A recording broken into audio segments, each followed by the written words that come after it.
சகோதரர்களே, நூஹ் நபி அலைஹிஸ்ஸலாத்து வஸ்ஸலாம் அவர்களுடைய வெள்ள பிரளயத்திற்கு பிறகு அவருடைய வம்சாவளியை நாம் பார்ப்போமேனால், நூஹ் நபியுடைய மகன் சாம் என்பவர், அந்த சாமுடைய மகன் இரம், இரமுடைய மகன் ஆஷிர்.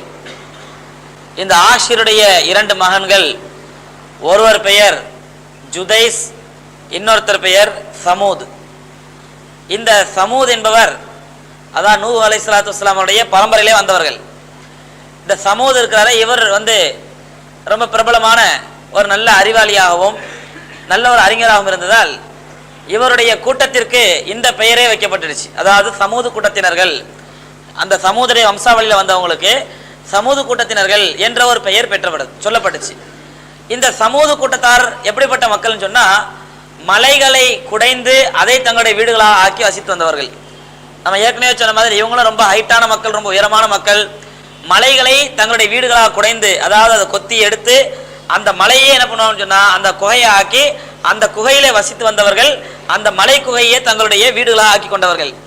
இவங்க யார் அப்படின்னு சொன்னா, இவர்களும் அரபு வம்சத்தை சார்ந்தவர்கள். ஏற்கனவே நேற்று நான் சொன்னேன், ரசூலுல்லாஹி ஸல்லல்லாஹு அலைஹி வஸல்லம் சொன்னாங்க, 4 நபிமார்கள் தான் அரபு வம்சத்தை சார்ந்தவர்கள். ஒன்னு ஹூது, இன்னொன்னு சாலிஹ், இன்னொன்னு ஷுஐப், 4வது நான் அப்படின்னு சொல்லி ரசூலுல்லாஹி சொன்னாங்க. தன்னைத்தானே சொன்னாங்க. அப்ப அதுல 2வது நபி யாருன்னா சாலிஹ். இந்த சாலிஹ் அலைஹிஸ்ஸலாத்து வஸ்ஸலாம் அவர்களுடைய கூட்டத்தினர் தான் இந்த சமூது வம்சத்தினர்கள். இந்த சமூது வம்சத்தினர்கள் யார் அப்படின்னு சொன்னா, இவர்கள் அரபு மொழி பேசக்கூடியவர்கள், அரபு மொழியை தாய்மொழியாக கொண்டவர்கள். அரபு மொழியில் எப்படிப்பட்ட அரபின்னு சொன்னா, அதாவது இஸ்மாயில் அலைஹிஸ்ஸலாத்து வஸ்ஸலாம் அவர்களுக்கு முன்னால் அரபு மொழி பேசக்கூடிய ஒரு சமுதாயம் இருந்துச்சு. இஸ்மாயில் அலைஹிஸ்ஸலாத்து வஸ்ஸலாம் அவர்களுக்கு பின்னால் அரபு மொழி பேசக்கூடிய இன்னொரு சமுதாயம் இருந்துச்சு. ஏன்னா ஏற்கனவே சொன்னா, இஸ்மாயில் அலைஹிஸ்ஸலாத்து வஸ்ஸலாம் அவர்கள் இப்ராஹிம் அலைஹிஸ்ஸலாத்துடைய மகன். அவங்க அரபு நாட்டில் பிறந்தவங்க இல்லை, ஆனா வேற இடத்துல இருந்து எங்க வந்தவங்க, அரபு நாட்டுக்கு ஹிஜ்ரத் செஞ்சு வந்தவங்க. அப்ப அந்த அடிப்படையில் அரபு நாட்டுக்கு ஹிஜ்ரத் செஞ்சு வந்தாலும் கூட அவங்க அரபு மொழியே பேசிக்கிட்டு இருந்தாங்க. ஆனால் இஸ்மாயில் அலைஹிஸ்ஸலாத்து வஸ்ஸலாம் அவர்களை பேசிய அரபி மொழி ரொம்ப பியூர் அரபி, சுத்தமான அரபி. இஸ்மாயில் அலைஹிஸ்ஸலாத்து வஸ்ஸலாம் அவர்களுக்கு முன்னாடி பேசிய அரபு இருக்குது, அது காட்டரபின்னு சொல்லுவாங்க. அதாவது ரொம்ப கரடு முரணான அரபி, அதாவது கேட்கறதுக்கே புரியாது, அந்த மாதிரி அரபா இருக்கும். இப்ப நம்ம பாக்குறோம்ல, சாதாரண தமிழ் பேசுறதுக்கும் மெட்ராஸ் தமிழ் பேசுறதுக்கும் பெரிய வித்தியாசம் இருந்தா இல்லையா? பெரிய வித்தியாசம் இருந்தா இல்லையா? மெட்ராஸ் தமிழ் நீங்க மதுரைக்காரங்க மெட்ராஸ் தமிழை பத்தி கேள்விப்பட்டாங்க, மதுரைக்காரங்க மெட்ராஸ் அவங்களுக்கு தமிழே தெரியாது, அவங்களுக்கு என்ன பேசுறானே புரியாது. அதே நேரத்துல உருது மொழியை தாய்மொழியா கொண்டவங்க இருக்கிறாங்களே, அவங்கள மதுரை பக்கத்துல கொண்டு போய் விட்டீங்கன்னு சொன்னா அந்த மதுரைக்காரங்க பேசுற தமிழ் இவங்களுக்கு புரியாது. பாத்துருக்கமா இல்லையா? அப்ப அதனால இந்த சாதாரண ஒரு சின்ன மொழியில ஒரு சின்ன ஊருக்கு மத்தியில் இருக்கிற இவ்வளவு பெரிய வேறுபாடுங்க பொழுது, அங்க பல நூற்றாண்டுகளாக தலைமுறைகளாக வாழ்ந்து வந்த அந்த மக்கள் இஸ்மாயில் அலைஹிஸ்ஸலாத்து வஸ்ஸலாம் அவர்களுக்கு பிறகு பேசிய அரபு ரொம்ப ஃபசீஹான அரபின்னு சொல்லப்படும் அரபில, அதாவது ரொம்ப இலக்கிய நயத்தோட அழகான மொழி நடையில இருக்கும். அதுக்கு முன்னாலே பேச அரபு ரொம்ப மட்டமான நடையில கரடு முரடான மொழியா இருக்கும். இது காட்டரபுன்னு சொல்லப்படும். அரபில அரபுல் ஆரிபா அப்படின்னு சொல்லுவாங்க. அரபுல் ஆரிபான்னு சொன்னா ஒரு காட்டரபி, ஒரு கரடு முரடான அரபி அப்படின்னு பேரு. இந்த கரடு முரடான அரபி பேசக்கூடிய மக்கள் தான் யார் அப்படின்னு சொன்னா, தபூக் என்ற பகுதியிலே வசித்து வந்தார்கள். தபூக் எங்க இருக்குது அப்படின்னு சொன்னா, இன்னைக்கே நீங்க மக்கால பாத்தீங்க அப்படின்னு சொன்னா, மக்கால இருந்து ஜெயர்ரானான்னு சொல்லப்படும். ஜெயர்ரானான்னு ஒரு இடம் இருக்குது. மக்கால இருந்து ஒரு 22 கிலோமீட்டர்ல ஜெயர்ரானான்னு ஒரு இடம் இருக்குது. இந்த ஜெயர்ரானா என்ன அப்படின்னு சொன்னா, அது ஒரு மீகாத், அதாவது ஹஜ்ஜுக்காகவோ அல்லது உம்ராவுக்காகவோ எஹ்ராம் கட்டுவதற்குள்ள ஒரு மீகாத் ஜெயர்ரானாங்கிறது. எப்படி மஸ்ஜித் ஆயிஷா தனஈம் ஒரு மீகாத், ஒரு எல்லை. அதான் மதினா ரோட்ல போனீங்கன்னு சொன்னா மக்கால இருந்து 2-3 கிலோமீட்டர், மக்கால இருந்து காபத்துலா இருந்து ஒரு 2-3 கிலோமீட்டர்ல ஒரு இடம் இருக்குது. அதுக்கு பேர் தனஈம், அதுக்கு பேர் மஸ்ஜித் ஆயிஷான்னு சொல்லுவாங்க. அது ஒரு மீகாத், அது உம்ராவுக்காண்டி ஏறாம் கட்டுறதுக்கு ஒரு எல்லை. அதே மாதிரி ஜெயர்ரானான்னு சொல்றது இன்னொரு எல்லை. ஆனா இது மக்கால இருந்து 20-22 கிலோமீட்டர் தூரத்துல இருக்கும். இன்னைக்கு நம்ம ஆளுங்க ஹாஜிகள் போறாங்களே, உம்ராவுக்காண்டி ஏறாம் கட்டுறது என்ன பண்ணுவாங்கன்னா, சில சமயம் ஆயிஷா பள்ளியில போய் உம்ராவுக்காண்டி ஏறாம் கட்டிட்டு வருவாங்க. அது சோட்டை உம்ராவா. ஜெயர்ரானால போய் ஏறாம் கட்டிட்டு வந்தா அது பேர் படை உம்ரான்னு பேரு. சோட்டை உம்ரான்னு சொன்னா 2 கிலோமீட்டர் எங்க இருந்து, மக்கால இருந்து 2 கிலோமீட்டர்ல போய் ஏறாம் கட்டிட்டு வந்தா அது பேர் சோட்டா உம்ரா, அதாவது சின்ன உம்ரா. 2 கிலோமீட்டர் தான் போயிருக்கீங்க. அதனால இந்த ஜெயர்ரானாக்கு போனீங்கன்னா 20-22 கிலோமீட்டர் படா உம்ரா அப்படின்னு சொல்லுவாங்க. இது மக்களுடைய அறியாமை. இதுக்கு இஸ்லாத்துக்கு எந்த சம்பந்தம் கிடையாது. சோட்டா உம்ரா படா உம்ராலாம் ஒன்றும் கிடையாது. தனஈம்ங்கிறது ஒரு மீகாத் சொல்லப்படாத ஒரு எல்லை, ஏறாம் கட்டுறதுக்காண்டி ஒரு எல்லை. அதே மாதிரி ஜெயர்ரானாங்கிறது ஏறாம் கட்டுறதுக்காண்டி உள்ள இன்னொரு எல்லை. நம்ம இந்தியால இருந்து போறவங்களுக்கு எல்லை என்ன அப்படின்னா, பிளைட்ல பறந்துட்டு இருக்கும் போதே வரும் எலம்லம் என்று சொல்லக்கூடிய ஒரு எல்லை வரும். அதாவது ஜித்தால இறங்குறதுக்கு ஒரு அரை மணி நேரத்துக்கு முன்னாடி, ஒரு 20 நிமிஷத்துக்கு முன்னாடி அறிவிப்பு வரும், எலம்லம்ங்கிற ஏரியா. அதுதான் ஏறாம் கட்டுறதுக்குரிய எல்லை. ஆனா நம்ம பிளைட்ல போகும்போது பெரும்பாலும் அந்த எலம்லம்ங்கிற எல்லை ரொம்ப ஷார்ப்பா தெரியாதுங்கிறதுனால பெரும்பாலும் என்ன பண்ணிடுவாங்க, வீட்டுல இருந்து யாரும் கட்டிட்டு போயிடுவாங்க, நீயத்து ஃபிளைட் புறப்பட்டோம் நீயத்து வச்சுப்பாங்க. இது ஹாஜிகள் இருக்கு நடைமுறை. எதுக்கான இவ்வளவு விவரத்தை சொல்றேன்னு சொன்னா, அந்த ஜெயரானாக்கு போகும் பொழுது நீங்க மக்கால இருந்து ஜெயரானுக்கு போலாம் அப்படின்னு போனீங்கன்னாக்கா அங்க போற வழியில தபூக் அப்படின்னு போட்டு 700 கிலோமீட்டர் போட்டிருக்கோம். தபூக்குன்னு போட்டு 700 கிலோமீட்டர் சொல்லி இப்போ போட்டிருக்கோம். அப்ப அந்த மக்காவில இருந்து ஜெயரானாவை தாண்டி நீங்க போனீங்கன்னு சொன்னா தபூக்கு போற வழியில தான் ஜெயரானா இருக்குது. தபூக்கு போற வழியில தான் ஜெயரானா இருக்குது. மக்காவிலிருந்து தபூக் என்பது கிட்டத்தட்ட 700-750 கிலோமீட்டர் தூரத்தில் உள்ளது. அந்த தபூக் பகுதியில தான் இந்த சமூக கூட்டத்தினர்கள் வசித்து வருகிறார்கள். சமூக கூட்டத்தினர்கள் வசித்து வராங்க. அவங்க பேசின அரபி எப்படிப்பட்ட அரபி என்றால் காட்டரபி, கரடுமுரடான அரபி. ஆனால் இஸ்மாயில் அலைஹிஸ்ஸலாத்து வஸ்ஸலாம் அவர்களுக்கு பிறகு பேசின அரபி ரொம்ப ஃபஸீஹான அரபி, ரொம்ப அழகான அரபி. அதனாலதான் பெருமானார் ஸல்லல்லாஹு அலைஹி வஸல்லம் அவர்கள் இஸ்மாயில் அலைஹிஸ்ஸலாத்து பரம்பரை வந்ததுனால அவங்க பேசின அரபி ரொம்ப சுத்தமான அரபி தான் நபி ஸல்லல்லாஹு அலைஹி பேசுவாங்க. ரசூலுல்லாஹி ஸல்லல்லாஹு பேசினதும் ரொம்ப சுத்தமான அரபி தான் பேசுவாங்க. ஒரு முறை சில அரபுல பல கோத்திரம் உண்டு. இப்ப நம்ம சொல்றோம்ல, இங்கேயே வந்து நம்ம தமிழ்நாட்டிலே பாத்தீங்கன்னா மெட்ராஸ் தமிழ் ஒரு மாதிரி இருக்கும், மதுரை தமிழ் ஒரு மாதிரி இருக்கும், திருநெல்வேலி தமிழ் ஒரு மாதிரி இருக்கும். கொஞ்சம் தாண்டி கன்னியாகுமரி போயிடுச்சுங்க, பாதிக்கு மலையாளம் பாதி தமிழா இருக்கும். ஒரு ஜோலியா போனேன்னு, ஜோலினா எத்தனை பேர் தெரியுங்க? மெட்ராஸ்காரங்க எத்தனை பேர் ஜோலினா தெரியும்? திருநெல்வேலிக்காரங்களுக்கு தெரியும் ஜோலினா. கேரளா பக்கத்துல கன்னியாகுமரி பக்கத்துல இருக்கனால ஜோலிண்டா தெரியும். மெட்ராஸ்ல உள்ளவங்க ஜோலிண்டா என்னன்னு தெரியாது, ஜாலி தான் கேள்விப்படுறது. அதான் ஜோலி அப்படின்னு கேட்போம். ஜோலின்னு சொன்னா ஒரு வேலையா போறன்னு அர்த்தம். தணுப்பு ஜாஸ்தியா இருக்குதுங்குவாங்க. தணுப்புன்னு என்ன தெரியுமா? குளிர். நமக்கு தெரியாது மெட்ராஸ்காரங்களுக்கு. தணுப்புங்கிறது தமிழ்ல உள்ள வார்த்தை. அது இதுலாம் வந்து திருநெல்வேலி மாவட்டத்தில், கன்னியாகுமரி மாவட்டத்தில் தணுப்புக்குவாங்க. இங்க தணுப்புன்னு அது எந்த பூன்னு கேட்போம். சாமந்திப்பூர் ரோஜாப்பூ கேள்விப்பட்டோம், தணுப்புன்னு அது என்ன பூன்னு கேட்போம். அப்ப சாதாரண ஒரு 500-600 கிலோமீட்டருக்குள்ளே இவ்வளவு வித்தியாசம் இருக்குது. அதே மாதிரி அரபு மக்கள்கிட்ட வித்தியாசமா அரபி மொழி பேசக்கூடியவங்களா இருந்தாங்க. அதனாலதான் ரப்புல் ஆலமீன் ரசூலுல்லாஹி ஸல்லல்லாஹு அலைஹி சொல்றாங்க, உன்சிலத்தில் குர்ஆன் அலா சபாத்தி ஹுரூஃபின், குர்ஆன் 7 முறைகளில் இறக்கப்பட்டதுங்கறாங்க. குர்ஆன் எத்தனை முறையில? ஒரு முறையில இறக்கப்படல, 7 முறையில இறக்கப்பட்டுச்சு. இப்ப நாம ஓதிக்கிட்டு இருக்கிறோமே குர்ஆன் முறை, நீங்க நாம ஓதுறோம்ல, இது 7 முறையில ஒரு முறை தான். இது ஹஃப்ஸ் முறைன்னு சொல்லுவாங்க அரபில. இந்த முறைக்கு வந்து ஹஃப்ஸ் முறை என்று சொல்லப்படும். 7 முறையில ஒரு முறை, இன்னும் 6 முறை இருக்குது. 6 முறையுமே குர்ஆன் இறங்குற முறை. ஒரு முறை உமர் ரலியல்லாஹு அன்ஹு காலத்துல உங்களுக்கு சொல்லியிருப்பேன் சம்பவம், கேள்விப்பட்டிருப்பீங்க. உமர் ரலியல்லாஹு அன்ஹு காலத்துல ஒரு சஹாபி ரலியல்லாஹு அன்ஹு குர்ஆன் ஓதுறாங்க. குர்ஆன் ஓதுறத கேட்ட உடனே அந்த உமர் ரலியல்லாஹு அன்ஹு கண்ணுல கோவம் வந்துருது. இவர் என்ன இது ஏடாவமா குர்ஆன் ஓதிட்டு இருக்காரு, குர்ஆனோட ஓதல அப்படின்னு சொல்லி அவர் சட்டை பிடிச்சி தர நேரா ரசூலுல்லாஹி இழுத்துட்டு வராங்க. இது யார சொல்ல ஏற்கனவே குர்ஆன் ஓதிட்டு இருக்காரு, என்னன்னு கேளுங்க. நீங்க இருக்கும்போது இந்த மாதிரி குர்ஆன்ல ஒரு மாற்றம் பண்ணாருனாக்கா உங்களுக்கு பேர் என்ன மாற்றம் நடக்கும் மத்தியில குர்ஆன்ல அப்படிங்கும் பொழுது ரசூலுல்லாஹி சொல்றாங்க ஓதுங்க அப்படின்னு உடனே சஹாபி ஓதி காட்டுறாங்க. ஓதி காட்டின உடனே கரெக்டா தானே ஓதுறாரு அப்படின்னாங்க நபி ஸல்லல்லாஹு அலைஹி வஸல்லம். என்ன யாரத்துல தப்பு தப்பா ஓதுறாரு, அப்படியே கரெக்ட் சொல்றீங்களே அப்படின்னாங்க. அப்ப ரசூலுல்லாஹி சொன்னா உமர் சொன்னா நீ ஓது அப்படின்னாங்க. அவங்க ஓதுனாங்க, நீங்க ஓதும் கரெக்ட் தான் அப்படின்னாங்க. சொல்லிட்டு தான் சொன்னாங்க உன்சிலத்தில் குர்ஆன் அலா சபாத்தி ஹுரூஃபின், குர்ஆன் என்பது 7 முறைகளிலே இறக்கப்பட்டது. 7 முறைங்கிறது அன்னைக்கு இருந்த பிரபலமான முறைகள். 7 முறைங்கிறது அன்னைக்கு இருந்த பிரபலமான முறைகள். இப்ப உதாரணமா தமிழ்ல வேலைன்னு சொல்லப்படுது, ஒரு வேலையா இருக்கிறாருங்க அப்படின்னு சொல்றோம், ஒரு ஜோலியா போய் இருக்கிறாருங்கன்னு சொல்றோம். அப்ப ஜோலிங்கிற வார்த்தையில அல்லாஹ் இறக்கிருப்பான், வேலைங்கிற வார்த்தையில அல்லாஹ் குர்ஆன் இறக்கிருப்பான். சொல்ல விளைஞ்சிங்களா? ஆனா இன்னைக்கு 7 முறை தெரிஞ்சுக்கிட்டா எல்லாரும் தெரிஞ்சுட்டா குழம்பிடுவோம். அப்படிங்கிறதுனால என்ன பண்ணிருக்காங்க உலமாக்கள், நமக்கு ஒரே முறையா வச்சிருக்காங்க. அதனாலதான் காரின்னு சொல்லுவாங்க. காரின்னு ஒரு பட்டம் கொடுப்பாங்க மதரசால. எதுக்குன்னு சொன்னா அந்த 7 முறை ஓதிருந்தா, குர்ஆன் ஓதக்கூடிய 7 முறை தெரிஞ்சிருந்தாதான் அதுக்கு காரின்னு ஒரு பட்டம் கொடுக்கப்படும். அதுல சபா காரி, அஷர காரின்றது 7 காரி, 10 காரின்னு ஒரு காரி இருக்கு. காரினா காரி துப்புறது இல்ல, காரினா ஓதுறவர்னு அர்த்தம். காரி அப்படின்னா அழகா ஓதுபவர்னு அர்த்தம். எதுக்கு சொல்லி இவ்வளவு விவரத்தை சொல்றேன் அப்படின்னு சொன்னா சகோதரர்களே, நபி ஸல்லல்லாஹு அலைஹி வஸல்லம் அவர்கள் காலத்துல இன்னைக்கு பாத்தீங்கன்னா நம்ம உதாரணம் உங்களுக்கு சொல்றேன், வல்லுஹா வல்லைலி இதா சஜா, இதான் நமக்கு தெரியும் அப்படிதானங்க. வல்லுஹா வல்லைலி இதா சஜான்னு ஓதுறோம். ஒருத்தர் இமாம் என்ற தொழில் எடுத்துக்கிட்டு வல்லுஹே அப்படிங்கிறாரு, என்ன பண்ணுவான்? இந்த இமாம் ஓதவே தெரியல அப்படிங்குவோம், அப்படிதானே? வல்லுஹேண்டாருண்டா, ஆனா அது 7 கிராத்துல ஒரு கிராத்து. வல்லுஹேங்கிறது என்னதுங்க? 7 கிராத்துல ஒரு கிராத். நாம கேட்டா ஓத தெரியல இருக்கு அப்படின்றோம். எதற்காண்டி சொல்றோம் அப்படின்னு சொன்னா, நீங்க 7 கிராத்துல எது என்ன கிராத்துன்னு துணி நான் ஓதிட்டு இருக்க வேண்டாம். ஒரு கிராத்த உருப்படியா ஓதுனா போதும். நாம எப்படிங்க ஒரு கிராத்த உருப்படியா ஒழுங்கா ஓதுனா போதும். அந்த அடிப்படையில ஒரு முறை ரசூலுல்லாஹி ஸல்லல்லாஹு அலைஹி வஸல்லம் ஒரு அரபு மக்கள், சில மக்கள் வர்றாங்க, வந்து நோன்பை பத்தி ஒரு சட்டம் கேட்கறாங்க. என்ன கேட்கறாங்க? பொதுவாக அரபில வந்து அலிஃப் லாம் வரும். உதாரணமா குர்ஆன் அல் குர்ஆன், மஸ்ஜித் அல் மஸ்ஜித். இந்த அல்ங்கிற வார்த்தை எதுக்கு பயன்படுத்தப்படும் சொன்னா, இங்கிலீஷ்ல தங்கிற பயன்படுத்த THE the, Masjid the Masjid, car the car அப்படிங்கிற அந்த தங்கிற அர்த்தத்துல தான் இங்க அரபில வந்து அல்ங்கிற வார்த்தை பயன்படுத்தப்படும். இது பிரபலமான அரபில உள்ள ஒரு பழக்கம். ஆனா அரபுல ஒரு கோத்திரம் மட்டும் என்ன பண்ணுவாங்கன்னா, அந்த அல்னு சொல்ற இடத்துல அம் அப்படின்னு சொல்லுவாங்க, லாமுடைய இடத்துல மீம பயன்படுத்துவாங்க. அல் அப்படின்னு சொல்ற இடத்துல அம் அப்படிங்குவாங்க. அப்படின்னா அல் குர்ஆன் அப்படின்னு சொல்ல வேண்டிய இடத்துல அம் குர்ஆன் அப்படிங்குவாங்க. அல் மஸ்ஜித் அம் மஸ்ஜித். சொல்ல விளங்குதா? குழம்புதா? ஏன் சத்தி இவ்வளவு விஷயம் சொல்லிட்டு இருக்கீங்க? சாலிஹ் அலைஹிஸ்ஸலாத்தை பத்தி பேச சொன்னா வர்றேன், ஒரு விஷயத்துக்கு வர்றேன், எங்க எதுக்கு சொல்ல வர அப்படின்னு சொல்லி. அப்போ ஒரு கூட்டம் வந்து ரசூலுல்லாஹி ஸல்லல்லாஹு அலைஹி கேட்கறாங்க. அந்த கூட்டம் வந்து அவங்க அல்ங்கிற இடத்துல அம்முன்னு பேசுறவங்க, அவங்க வந்து கேட்கறாங்க, அமினல் பிர்ரி அஸ்ஸியாமு ஃபிஸ் ஸஃபரி அப்படின்னு கேட்கணும். ஒழுங்கான அரபில கேட்கறதா இருந்தா அமினல் பிர்ரி அஸ்ஸியாமு ஃபிஸ் ஸஃபரி, பிரயாணத்திலே நோன்பு வைப்பது நன்மை தருமா? ஏன்னா பிரயாணத்துல அல்லாஹ் சொன்னா நோன்பு விட்டுறலாம்ங்கறான். நீங்க பிரயாணம் போறதா இருந்தா சிரமமா இருந்தா நோன்பு விட்டுறலாம் அப்படிங்கிறான். ஆனா அந்த சஹாபி வந்து கேக்குறாங்க, யார சொல்லலாம், பிரயாணத்திலே நோன்பு வைப்பது நன்மை தருமா இல்ல நோன்பு விட்டுறலாமா அப்படிங்கிற கேட்கறதுக்காண்டி அமினல் பிர்ரி அஸ்ஸியாமு ஃபிஸ் ஸஃபரின்னு கேட்கணும்.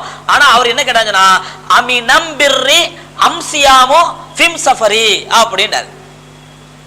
எங்களுக்கு எல்லாம் ஒரே மாதிரி தான் சார் தெரியுது, எங்களுக்கு பெரிய வித்தியாசம் ஒன்றும் தெரியல. வித்தியாசம் தெரியுதா இல்லையா? அமினல் பிர்ரி, மினல் பிர்ரிங்கிற இடத்துல மினம் பிர்ரி, மினல்ங்கிறத லாம மீமா மாத்திட்டாரு. அது மாதிரி அஸ்ஸியாமு அல் சியாமுங்கிறத அம்சியாமுன்னு மாத்திட்டாரு. அவன் இப்படி என்ன பண்ணா, அவங்க மாத்தி வந்து கேட்டாங்க நபி ஸல்லல்லாஹு அலைஹி வஸல்லம். நபி ஸல்லல்லாஹு அலைஹி வஸல்லம் என்ன பண்ணாங்க, அவங்க கேட்டதுக்கு ஏத்த மாதிரியே இவங்க தங்களுடைய அரபியை மாத்திக்கிட்டு லைஸ மினம் பிர்ரின் சியாமு ஃபிம் ஸஃபரி அப்படினாங்க. லைஸ மினம் பிர்ரி அம்சியாமு ஃபிம் ஸஃபரி, அவங்க கேட்ட மாதிரி ரசூலுல்லாஹி என்ன பண்ணாங்க, பதில் சொன்னாங்க. பிரயாண நேரத்திலே நோன்பு வைப்பதற்கு அல்லாஹ்வே அனுமதி கொடுத்திருக்கும் பொழுது நீ என்ன பண்ணலாம், விடுறதா இருந்தா விடலாம் அப்படிங்கிற கருத்துல ரசூலுல்லாஹி அனுமதி கொடுக்குறாங்க. கைர் எதுக்காண்டி சொல்றேன்னா, இப்படி பெருமானார் ஸல்லல்லாஹு அலைஹி வஸல்லம் அரபு மக்கள் எத்தனை முறையில ஓதுவாங்களோ, எத்தனை முறையில பேசுவாங்களோ, அத்தனை முறையும் ரசூலுல்லாஹி தெரிஞ்சு வச்சிருந்தாங்க. அத்தனை முறையும் பெருமானார் ஸல்லல்லாஹு தெரிஞ்சு வச்சிருந்தாங்க. அதனாலதான் சொல்றது உம்மி நபி, உம்மி நபிங்கிறமே, உம்மி நபிக்கு நம்ம என்னங்க அர்த்தம் வைப்போம்? உம்மி நபிங்கிற அரபில ரசூலுல்லாஹ்வே அதுக்கு நம்ம என்ன அர்த்தம் வைப்போம், என்ன சொல்லுவோம்? அப்படிதானே? அமைதியாயிட்டாங்க. எதுக்கு நாங்க ஏதாவது ஒண்ணு சொல்லுவானே, நீங்க அதுக்கு மாத்து வழங்க சொல்லிட்டு இருப்பானே, அது நீங்களே சொல்லிடுங்க அப்படின்னு அமைதியாயிட்டாங்க. சரி, நம்ம பொதுவா சொல்றோம் எழுத படிக்க தெரியாத நபின்னு சொல்லி, அதாவது படிக்காத நபி அப்படின்னு சொல்லி. எழுத படிக்க தெரியாத நபிங்கிறது சரியான அர்த்தம் அல்ல. உம்மி நபிங்கிறதுக்கு மனிதனால் எழுத படிக்க கற்றுக் கொடுக்கப்படாத நபி. அப்ப அவங்களுக்கு எழுத படிக்க கற்றுக் கொடுக்கல, மனுஷன் கற்றுக் கொடுக்கலாம். யார் கற்றுக் கொடுத்தா? அல்லாஹ் கற்றுக் கொடுத்தான். அப்ப எழுத படிக்க தெரியாத நபிங்கிறது பொதுவா எழுத படிக்க தெரியாத நபி அல்ல, மனிதர்களால் கற்பிக்கப்படாத நபி. அப்ப ரசூலுல்லாஹ் கற்பிக்கப்பட்டது யாரால? அல்லாஹ்வால கற்பிக்கப்பட்டாங்க. அந்த அடிப்படையில் தான் பெருமானார் ஸல்லல்லாஹு அலைஹி வஸல்லம் எந்த மதரசாவுக்கும் போல, எந்த பள்ளிக்கூடத்துக்கும் போல, ஆனால் அரபு மக்கள் பேசக்கூடிய எல்லா மொழியும் பெருமானார் தெரிஞ்சு வச்சிருந்து அவங்களுக்கு ஏற்ற மாதிரி பேசினாங்க. அப்ப இப்படி அரபு மொழியிலேயே ரெண்டு வகை உண்டு. ஒன்று சுத்தமான அரபி பேசுறவங்க, இன்னொன்று காட்டரபிகள், கரடு முரடா அரபி பேசுறவங்க. அந்த கரடு முரடா பேசுற அரபி பேசக்கூடிய மக்கள் தான் சமூக கூட்டத்தினர்கள். அந்த சமூக கூட்டத்தினர்கள் தபூக் என்ற ஊரில் வசித்து வந்தார்கள். அந்த மக்களும் சிலை வணங்கிகளாகத்தான் இருந்தாங்க. யாரைத்தான் வணங்கிட்டு இருந்தாங்க? சிலைகளைத்தான் வணங்கிக்கிட்டு இருந்தாங்க. ஏன்னா சகோதரர்களே, இன்னைக்கு பாருங்க, இன்னைக்கு வணங்கக்கூடிய மக்கள், சிலைகளை வணங்கக்கூடிய மக்களுக்கும் அன்னைக்கு சிலைகளை வணங்குற மக்களுக்கும் பெரிய வித்தியாசம் இருந்துச்சு. இன்னைக்கு நீங்க சிலைகளை வணங்குறவங்கள்ட்ட போய் யாராலும் சரி, ஈவன் நீங்க சங்கராச்சாரியாட்டே சொல்லுங்களேன், பேசி பாருங்க வேண்டாம், அல்ல சாதாரண சிலை வணங்கிட்டு போய் கேளுங்க, மா தாபுதுன மின் அஸ்னாமி ஹாதிஹி, அந்த நபிமார்கள் கேட்ட மாதிரி கேளுங்களேன், இந்த சிலையில எதுக்குப்பா நீங்க வணங்குறீங்க, இதுக்கு என்ன சக்தி இருக்குது, இந்த சிலை உனக்கு ஏதாவது நன்மை தர முடியுமா அப்படின்னு கேளுங்க. அவங்க என்ன சொல்லுவாங்க பதில்? கேட்டு பார்த்தாலே தெரியும். என்னங்க கேட்டு பாருங்க, இந்த சிலையில எதுக்குப்பா வணங்குறீங்க, என்ன நோக்கத்துக்காக வணங்குறீங்க, இந்த சிலையினால உங்களுக்கு ஏதாவது நன்மை கிடைக்கும் நினைக்கிறீங்களா அப்படின்னு கேட்டு பாருங்க. பெரும்பாலான இந்துக்கள்கிட்ட வர பதில் என்ன தெரியுமா? இதை நான் பேசி பார்த்தா சொல்றேன், பெரும்பாலும் 199% இந்துக்கள்கிட்ட வர பதில் என்ன தெரியுமா? எங்களுக்கே நல்லா தெரியுங்க, இது கல், இதுக்கு எந்த பவரும் கிடையாது, என்ன இளவு பண்ணுறது, முன்னோர் காலத்துல இருந்து வணங்கிட்டே வர்றோம், அதனால நாங்களும் வணங்குறோம். இதுதான் பதில். ஏனென்றால் இவ்வளவு காலமா சிலை வணக்கம் உலகத்துல நடந்து அவங்களுக்கு கன்ஃபார்ம் ஆகி போச்சு, இந்த சிலைகளுக்கு எந்த சக்தியும் கிடையாது. நம்ம கையாலேயே விதவிதமா உருவம் கொடுக்கிறோம், நம்ம கையாலேயே விதவிதமா பிள்ளையார் வடிவமைக்கிறோம், நம்ம கையாலேயே கார்கில் பிள்ளையார், கம்ப்யூட்டர் பிள்ளையார், அந்த பிள்ளையார், இந்த பிள்ளையார், போன வருஷம் இப்படி கை வச்சிட்டு பாபா பிள்ளையார், கோபா பிள்ளை, என்ன இளவு பிள்ளையாரோ, இப்படி பிள்ளையாரெல்லாம் என்ன பண்ணா, மனுஷன் மனமோட பக்கம் இவன் கட்டான், இவன் உருவாக்கி இவனே கொண்டு போய் என்ன பண்றான், 10 நாள் கழிச்சு அதை கொண்டு போய் கடல்ல கொண்டு போட்டு தடியால போட்டு அடிக்கிறான். பாக்குறமா இல்லையா? பேப்பர்ல போட்டோல பாக்குறமா இல்லையா?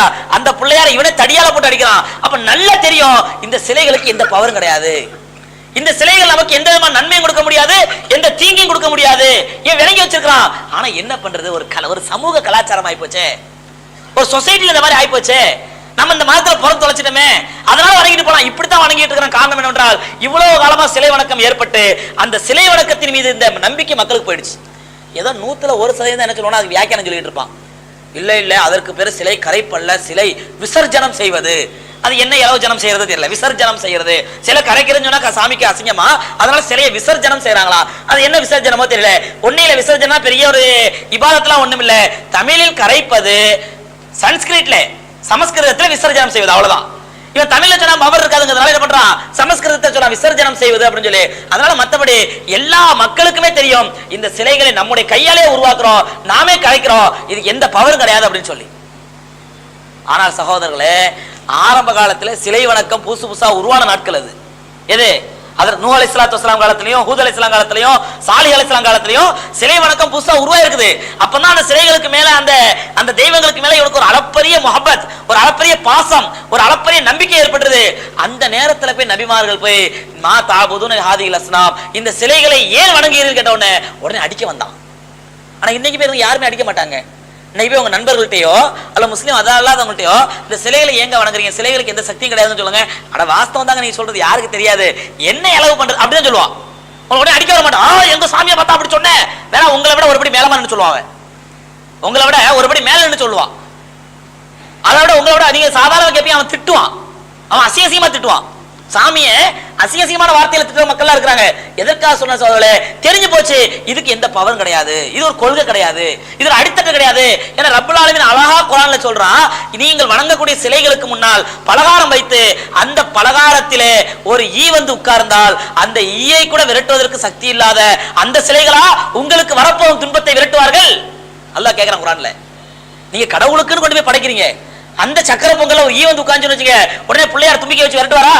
எனக்குள்ள சக்கர பொங்கல் நீ போ அப்படி விரட்டுவாரா? அப்ப தனக்கென்று படைக்கப்பட்ட அந்த சக்கர பொங்கல்ல உட்காரக்கூடிய ஈயை கூட விரட்ட சக்தி இல்லாத இந்த தெய்வங்களா உங்களுக்கு வரப்போகும் கஷ்டத்தை விரட்டுவார்கள். அல்லாஹ் சொல்றான், தேடி போக நீயும் பழகினோம், யாரை தேடி போறியோ அந்த சிலையும் பழகினோம். எப்படிப்பா உன்னுடைய நோக்கம் நிறைவேறும் கேட்கிறான் அல்லாஹ். நீயே பலகீனமானவன், நீ உன்னுடைய நோக்கத்துக்காண்டி உன்னுடைய நேற்ற நாட்டம் நிறைவேறுங்கிறதுக்காண்டி தான் நீ அந்த சிலைகளை தேடி போற, அதுவே பலகீனமா இருக்குது. அது எப்படி நோக்கத்தை நிறைவேற்றும்? உன்னுடைய ஆசையை அதை எப்படி தீர்த்து வைக்கும்? அப்ப எதற்காண்டி சொன்ன சகோதரர்களே, இப்பொழுது சிலை வணக்கத்தின் மீது மக்களுக்கு நம்பிக்கை இழந்துட்டு வர காலம் இது. சிலை வணக்கத்தின் மீது மக்களுக்கு நம்பிக்கை விடுபட்டு போயிடுச்சு. இப்ப இருக்கிற ஒரே ஆதாரம் என்னன்னு சொன்னா, எங்களுடைய முன்னோர் வணங்கினா அதனால வணங்குறேன். எதுக்கு சொல்றேன்னா, நான் ஸ்கூல்ல படிக்கும் பொழுது, நான் ஸ்கூல்ல படிச்சுட்டு இருக்கும் பொழுது மற்ற இந்து நண்பர்களோட கிறிஸ்தவ நண்பர்களோட அடிக்கடி பேசுறது, விவாதம் பண்றது. அதுல ஒரு முறை பேசிக்கிட்டு இருக்கும் பொழுது ஆயுத பூஜை அன்னைக்கு ஒரு இந்து சகோதர நண்பன் வந்து என்ன கூப்பிடுறான். நாங்க 4-5 பேர் இருக்கும்போது, வாங்க நம்ம எங்க வீட்டுல போய் சாப்பிட போலாம், எங்க வீட்டுல ஆயுத பூஜை நீங்க சாமி கும்பிட்டுருக்காங்க அப்படின்னு பேச்சு. ஆயுத பூஜை எது கொண்டாடுறோம் போது என் கூட இருந்த ஒரு கிறிஸ்தவ பையன் ஒருத்தன், அவன் ரொம்ப துடுக்கா பேசுவான், வாய் துடுக்கா பேசுவான். அப்ப அவன் கேட்டான், எதுக்குப்பா ஆயுத பூஜை கொண்டாடுறீங்க அப்படின்னா. அப்ப அவன் சொன்னா, நமக்கு வந்து செய்யும் தொழிலே தெய்வம், என்ன தொழில் செய்யறோமோ அந்த தொழில் தான் தெய்வம். அப்ப அதனால நமக்கு வந்து எது சோறு போடுதோ அதை கடவுளா நினைச்சு கும்பிடுறோம், அதுதான் ஆயுத பூஜை அப்படின்னா. அப்படியா, ரொம்ப அற்புதமான தத்துவமா இருக்குது அப்படின்னு சொல்லி பழிச்சுன்னு கேட்டான் அவன். அப்ப விபச்சாரி எதுப்பா கும்பிடுவா அப்படின்னா. அது கேட்கறதுக்கு நமக்கு வந்து ரொம்ப அருவருப்பா இருக்கலாம், ஆனா எவ்வளவு அறிவுபூர்வமான வார்த்தை பாருங்க. செய்யும் தொழில தெய்வம் என்றால் அப்ப அவங்க அவன் தொழில தெய்வமா வச்சு கும்பிடப்படா இந்த மாதிரி அசிங்கமான நிலைமைலாம் ஏற்படும்.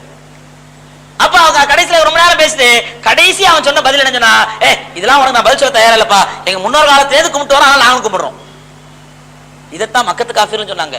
அல்லாஹ் கேட்டான், அவ்வளவுக்கான ஆபாவகம் லா யாக்கிலூன ஷைஅன் வலாஹும் யஹ்ததூன், உங்களுடைய முன்னோர்கள் அறியாதவர்களாகவும் மடத்தனம் மிக்கவர்களாக இருந்தாலுமா நீங்க அவர்களை பின்பற்றுவீர்கள்? அவங்க அறியாதவங்கப்பா, ஒண்ணுமே தெரியாது, அவங்களே பின்பற்றுவீங்க. இப்ப நம்ம அவங்களை பார்த்து அழகா கேட்கலாம், சரிப்பா அவங்க முன்னோர்கள் காலத்துல செஞ்சுட்டு வந்தாங்கிறதுக்காக செய்யறேன்னு சொன்னா, உங்களுடைய முன்னோர்கள் மாட்டு வண்டியில போனா நீ ஏன் கார்ல போறப்போ, நீ ஏன் கார்ல போற கேட்டா பதில் சொல்ல முடியாது. உங்களுடைய முன்னோர்கள் மாட்டு வண்டியில தான் போனா, நீ ஏன் இப்ப காட்டுல போற?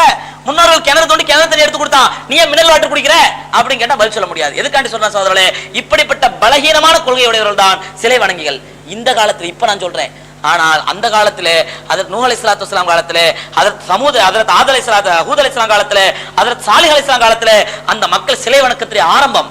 சிலை வணக்கத்தின் மீது எப்படிப்பட்ட ஈடுபாடு இருந்துன்னு சொன்னா, போய் ஏன்பா அந்த சிலையில வணங்குறீங்கன்னு கேட்ட உடனே அவன் அப்படியே வெறி கொண்டு வந்தான், கொள்வதற்கு தயாரானா.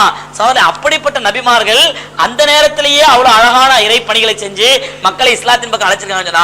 இந்த இறை கொள்கைக்கு மாற்றமான, ஏகத்துவ கொள்கைக்கு மாற்றமான சிலை வணக்க கொள்கை இப்படி பலகீனம் அடைஞ்சிருக்கிற இந்த நேரத்தில் நம்ம போய் சொல்லாட்டா எப்பங்க போய் சொல்ல போறோம்?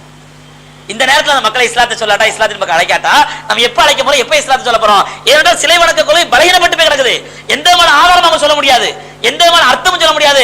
ஏதாவது சமஸ்கிருதத்தினால் வார்த்தை சொல்லாமே தவிர மற்றபடி மக்களுக்கு அறிவுபூர்வமாக விளங்குற மாதிரி எதுவுமே சொல்ல முடியாது. இப்படிப்பட்ட காலகட்டத்திலே நாம் புனிதமான தீனுல் இஸ்லாத்தை மக்களுக்கு எடுத்து சொல்லவில்லை என்றால் சகோதரர்களே, உலகத்தில் வேறு எங்கேயும் சொல்ல முடியாது, எப்பவும் சொல்ல முடியாது. ஹஜரத் சாலிஹ் அலைஹிஸ்ஸலாத்து வஸ்ஸலாம் காலத்துல அந்த சமூக கூட்டத்தினர்கள் சிலை வணக்கத்தை வணங்கிட்டு வந்தாங்க. அந்த நேரத்துல தான் சாலிஹ் அலைஹிஸ்ஸலாம் போய் மக்கள்கிட்ட போய் பிரச்சாரம் செய்றாங்க, ஏகத்துவ பிரச்சாரத்தை.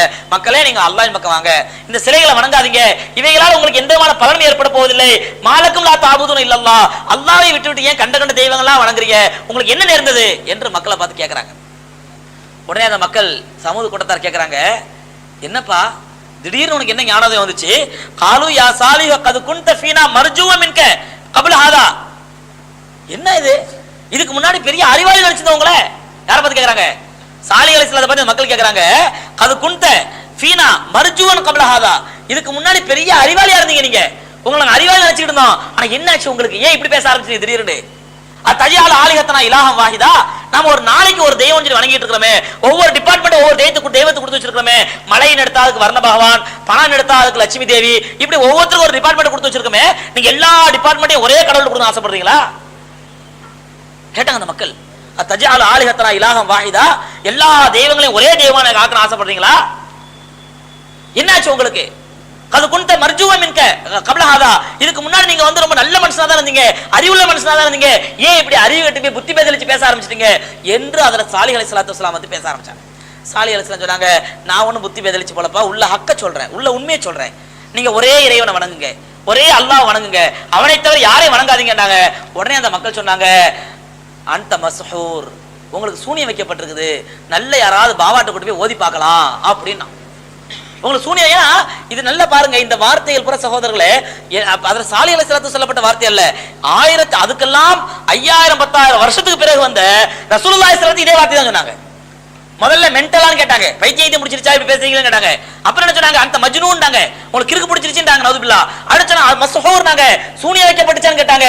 அப்புறம் சொன்னாங்க இவர் பணத்துக்கு ஆசைப்பட்டு அப்படி சொல்றாருனாங்க. அப்ப இப்படி எல்லாம் அவதூறுகள் அந்த நபிமார்கள் அல்ல, எம்பெருமானார் ஸல்லல்லாஹு அலைஹி வஸல்லம் அவர்களுக்கு இந்த அவதூறுகள் சொல்லப்பட்டுச்சு. ஆனா இன்னைக்கு சகோதரர்களே, அந்த மக்கள்கிட்ட போய் நீங்க ஏகத்துவத்தை சொல்லி பாருங்க, சிலை வணக்கம் கூடாது, ஒரே இறைவனை தான் வணங்கணும், அந்த இறைவனுக்கு உருவம் கிடையாது, அத்தைய ஒரே அல்லாஹ் தான் வணங்கணும்னு சொல்லி பாருங்க, உங்களை தான் பெரிய அறிவாளியா பார்ப்பான், உங்களுக்கு பைத்தியம் முடிச்சுன்னு சொல்ல மாட்டான். நீங்க சொல்றது கரெக்ட் பாய், நீங்க பேச ரொம்ப அறிவுபூர்வமா பேசுறீங்க, உங்களை பெரிய அறிவாளின்னு கொண்டாடுவான். ஏன்? நீங்க பேசக்கூடிய வார்த்தை அவனுக்கு அவ்வளவு வித்தியாசமா படுது, தான் செய்யக்கூடிய தாலியுமே ஒரு மடத்தனம் புரியுறான், ஒரு மூட நம்பிக்கை விளங்குறான் சகோதரர்களே. ஆனால் அந்த காலத்தில் என்ன நினைச்சு அப்படின்னு சொன்னா, நபிமார்கள் போய் மக்களை ஏகத்துவத்தின் பக்கம் அல்லாஹ்வின் பக்கம் அழைக்கும் பொழுது அந்த அழைக்கக்கூடிய நபிமார்கள் பைத்தியக்காரர் என்று போற்றப்பட்டார்கள், தூற்றப்பட்டார்கள். அந்த மக்கள் கேட்கறாங்க, உங்களுக்கு கிறுக்கு பிடிச்சிருச்சு அதனாலதான் இப்படி ஆயிட்டீங்கன்னாங்க. அப்ப சொன்னாங்க சூனியம் வச்சிருக்காங்க உங்களுக்கு, அதையும் சாலிஹ் அலைஹிஸ்ஸலாம் மறுக்கிறாங்க, எனக்கு சூனியம்லாம் ஒண்ணு இல்லப்பா, ஒரே அல்லாஹ்வின் பக்கம் வாருங்கள், தஆலா கலிமத்தின் வாஹிதத்தின், ஒரே கலிமாவின் பக்கம் வாருங்கள் என்று அந்த மக்களை அழைத்தார்கள்.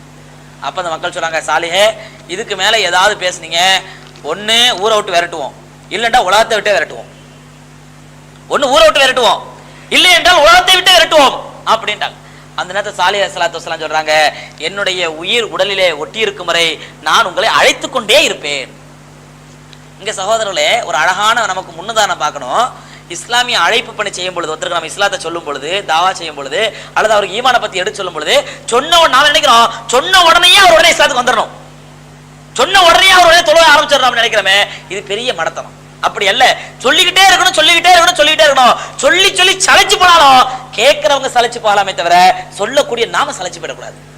அதான் அதுல சாலிஹ் அலைஹிஸ்ஸலாம் சொல்றாங்க, நான் சளைத்து போகும் வரை, நான் சளைத்து போகும் வரை, என்னுடைய உடலில் இருந்து உயிர் பிரியும் வரை நான் இந்த அழைப்பை கொடுத்து கொண்டே இருப்பேன். நீ ஏத்துக்காட்டும் சரி, ஏத்துக்காட்டாலும் சரி, நீ ஏற்றுக்கொண்டாலும் சரி, ஏற்றுக்கொள்ளாவிட்டாலும் சரி, நான் உங்களை அழைத்துக் கொண்டே இருப்பேன் அல்லாஹ்வின் பக்கம் அப்படின்னு சொல்லி அதுல சாலிஹ் அலைஹிஸ்ஸலாத்து வஸ்ஸலாம் சொல்றாங்க.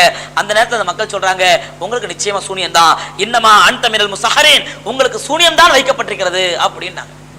சகோதரர்களே இங்க நம்ம பார்க்கணும், அல்லாஹ்வை நம்பாத மக்கள் தங்களுக்கு ஒரு ஆச்சரியம் நிகழும் பொழுது உடனே அங்க சிந்தனை எங்க போச்சுன்னா சூனியத்து தான் போச்சு, சூனியத்து தான் போச்சு. மூசா அலைஹிஸ்ஸலாத்து வஸ்ஸலாம் ஃபிரௌன்ட்ட போய் அல்லாஹ்வுடைய அற்புதத்தை காட்டும் பொழுதும் ஃபிரௌன் என்னன்னு தான் சொன்னாங்க, என்ன சொன்னா சூனியம் தான். ஏன் சொன்னா அல்லாஹ்வை நம்பாத மக்கள் அற்புதத்தை பார்த்தாலும் சூனியம் என்று தான் சொல்வார்கள். ஆனால் அல்லாஹ்வை நம்பக்கூடிய மக்கள் என்ன காரியம் நடந்தாலும் சரி இது அல்லாஹ்ட்டே நடந்துச்சு, அல்லாஹ் நடத்தினான், அல்லாஹ்க்கு நடத்துறது சக்தி உண்டு.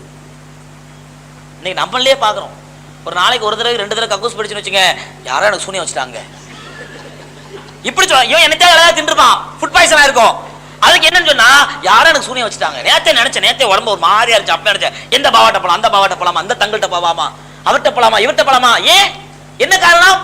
நோயை கொடுப்பவனும் ரப்புல் ஆலமீன், அந்த நோயிலிருந்து நிவாரணத்தை அளிப்பது ரப்பல் ஆலமீன். அந்த நம்பிக்கை இல்லாதனால ஹஜ்ரத் யூசுப் அலைஹிஸ்ஸலாத்து வஸ்ஸலாம் கடுமையான, யாக்கூப் அலைஹிஸ்ஸலாம் கடுமையான நோய்வாய்ப்பட்டிருக்கும் போது அல்லாஹ்விட துஆ செய்றாங்க, ஃபைதா மரில்து ஃபஹுவ யஷ்ஃபீன், நான் நோய்வாய்ப்பட்டு விட்டால் எனக்கு ஷிஃபா கொடுப்பவன் அல்லாஹ் தான்.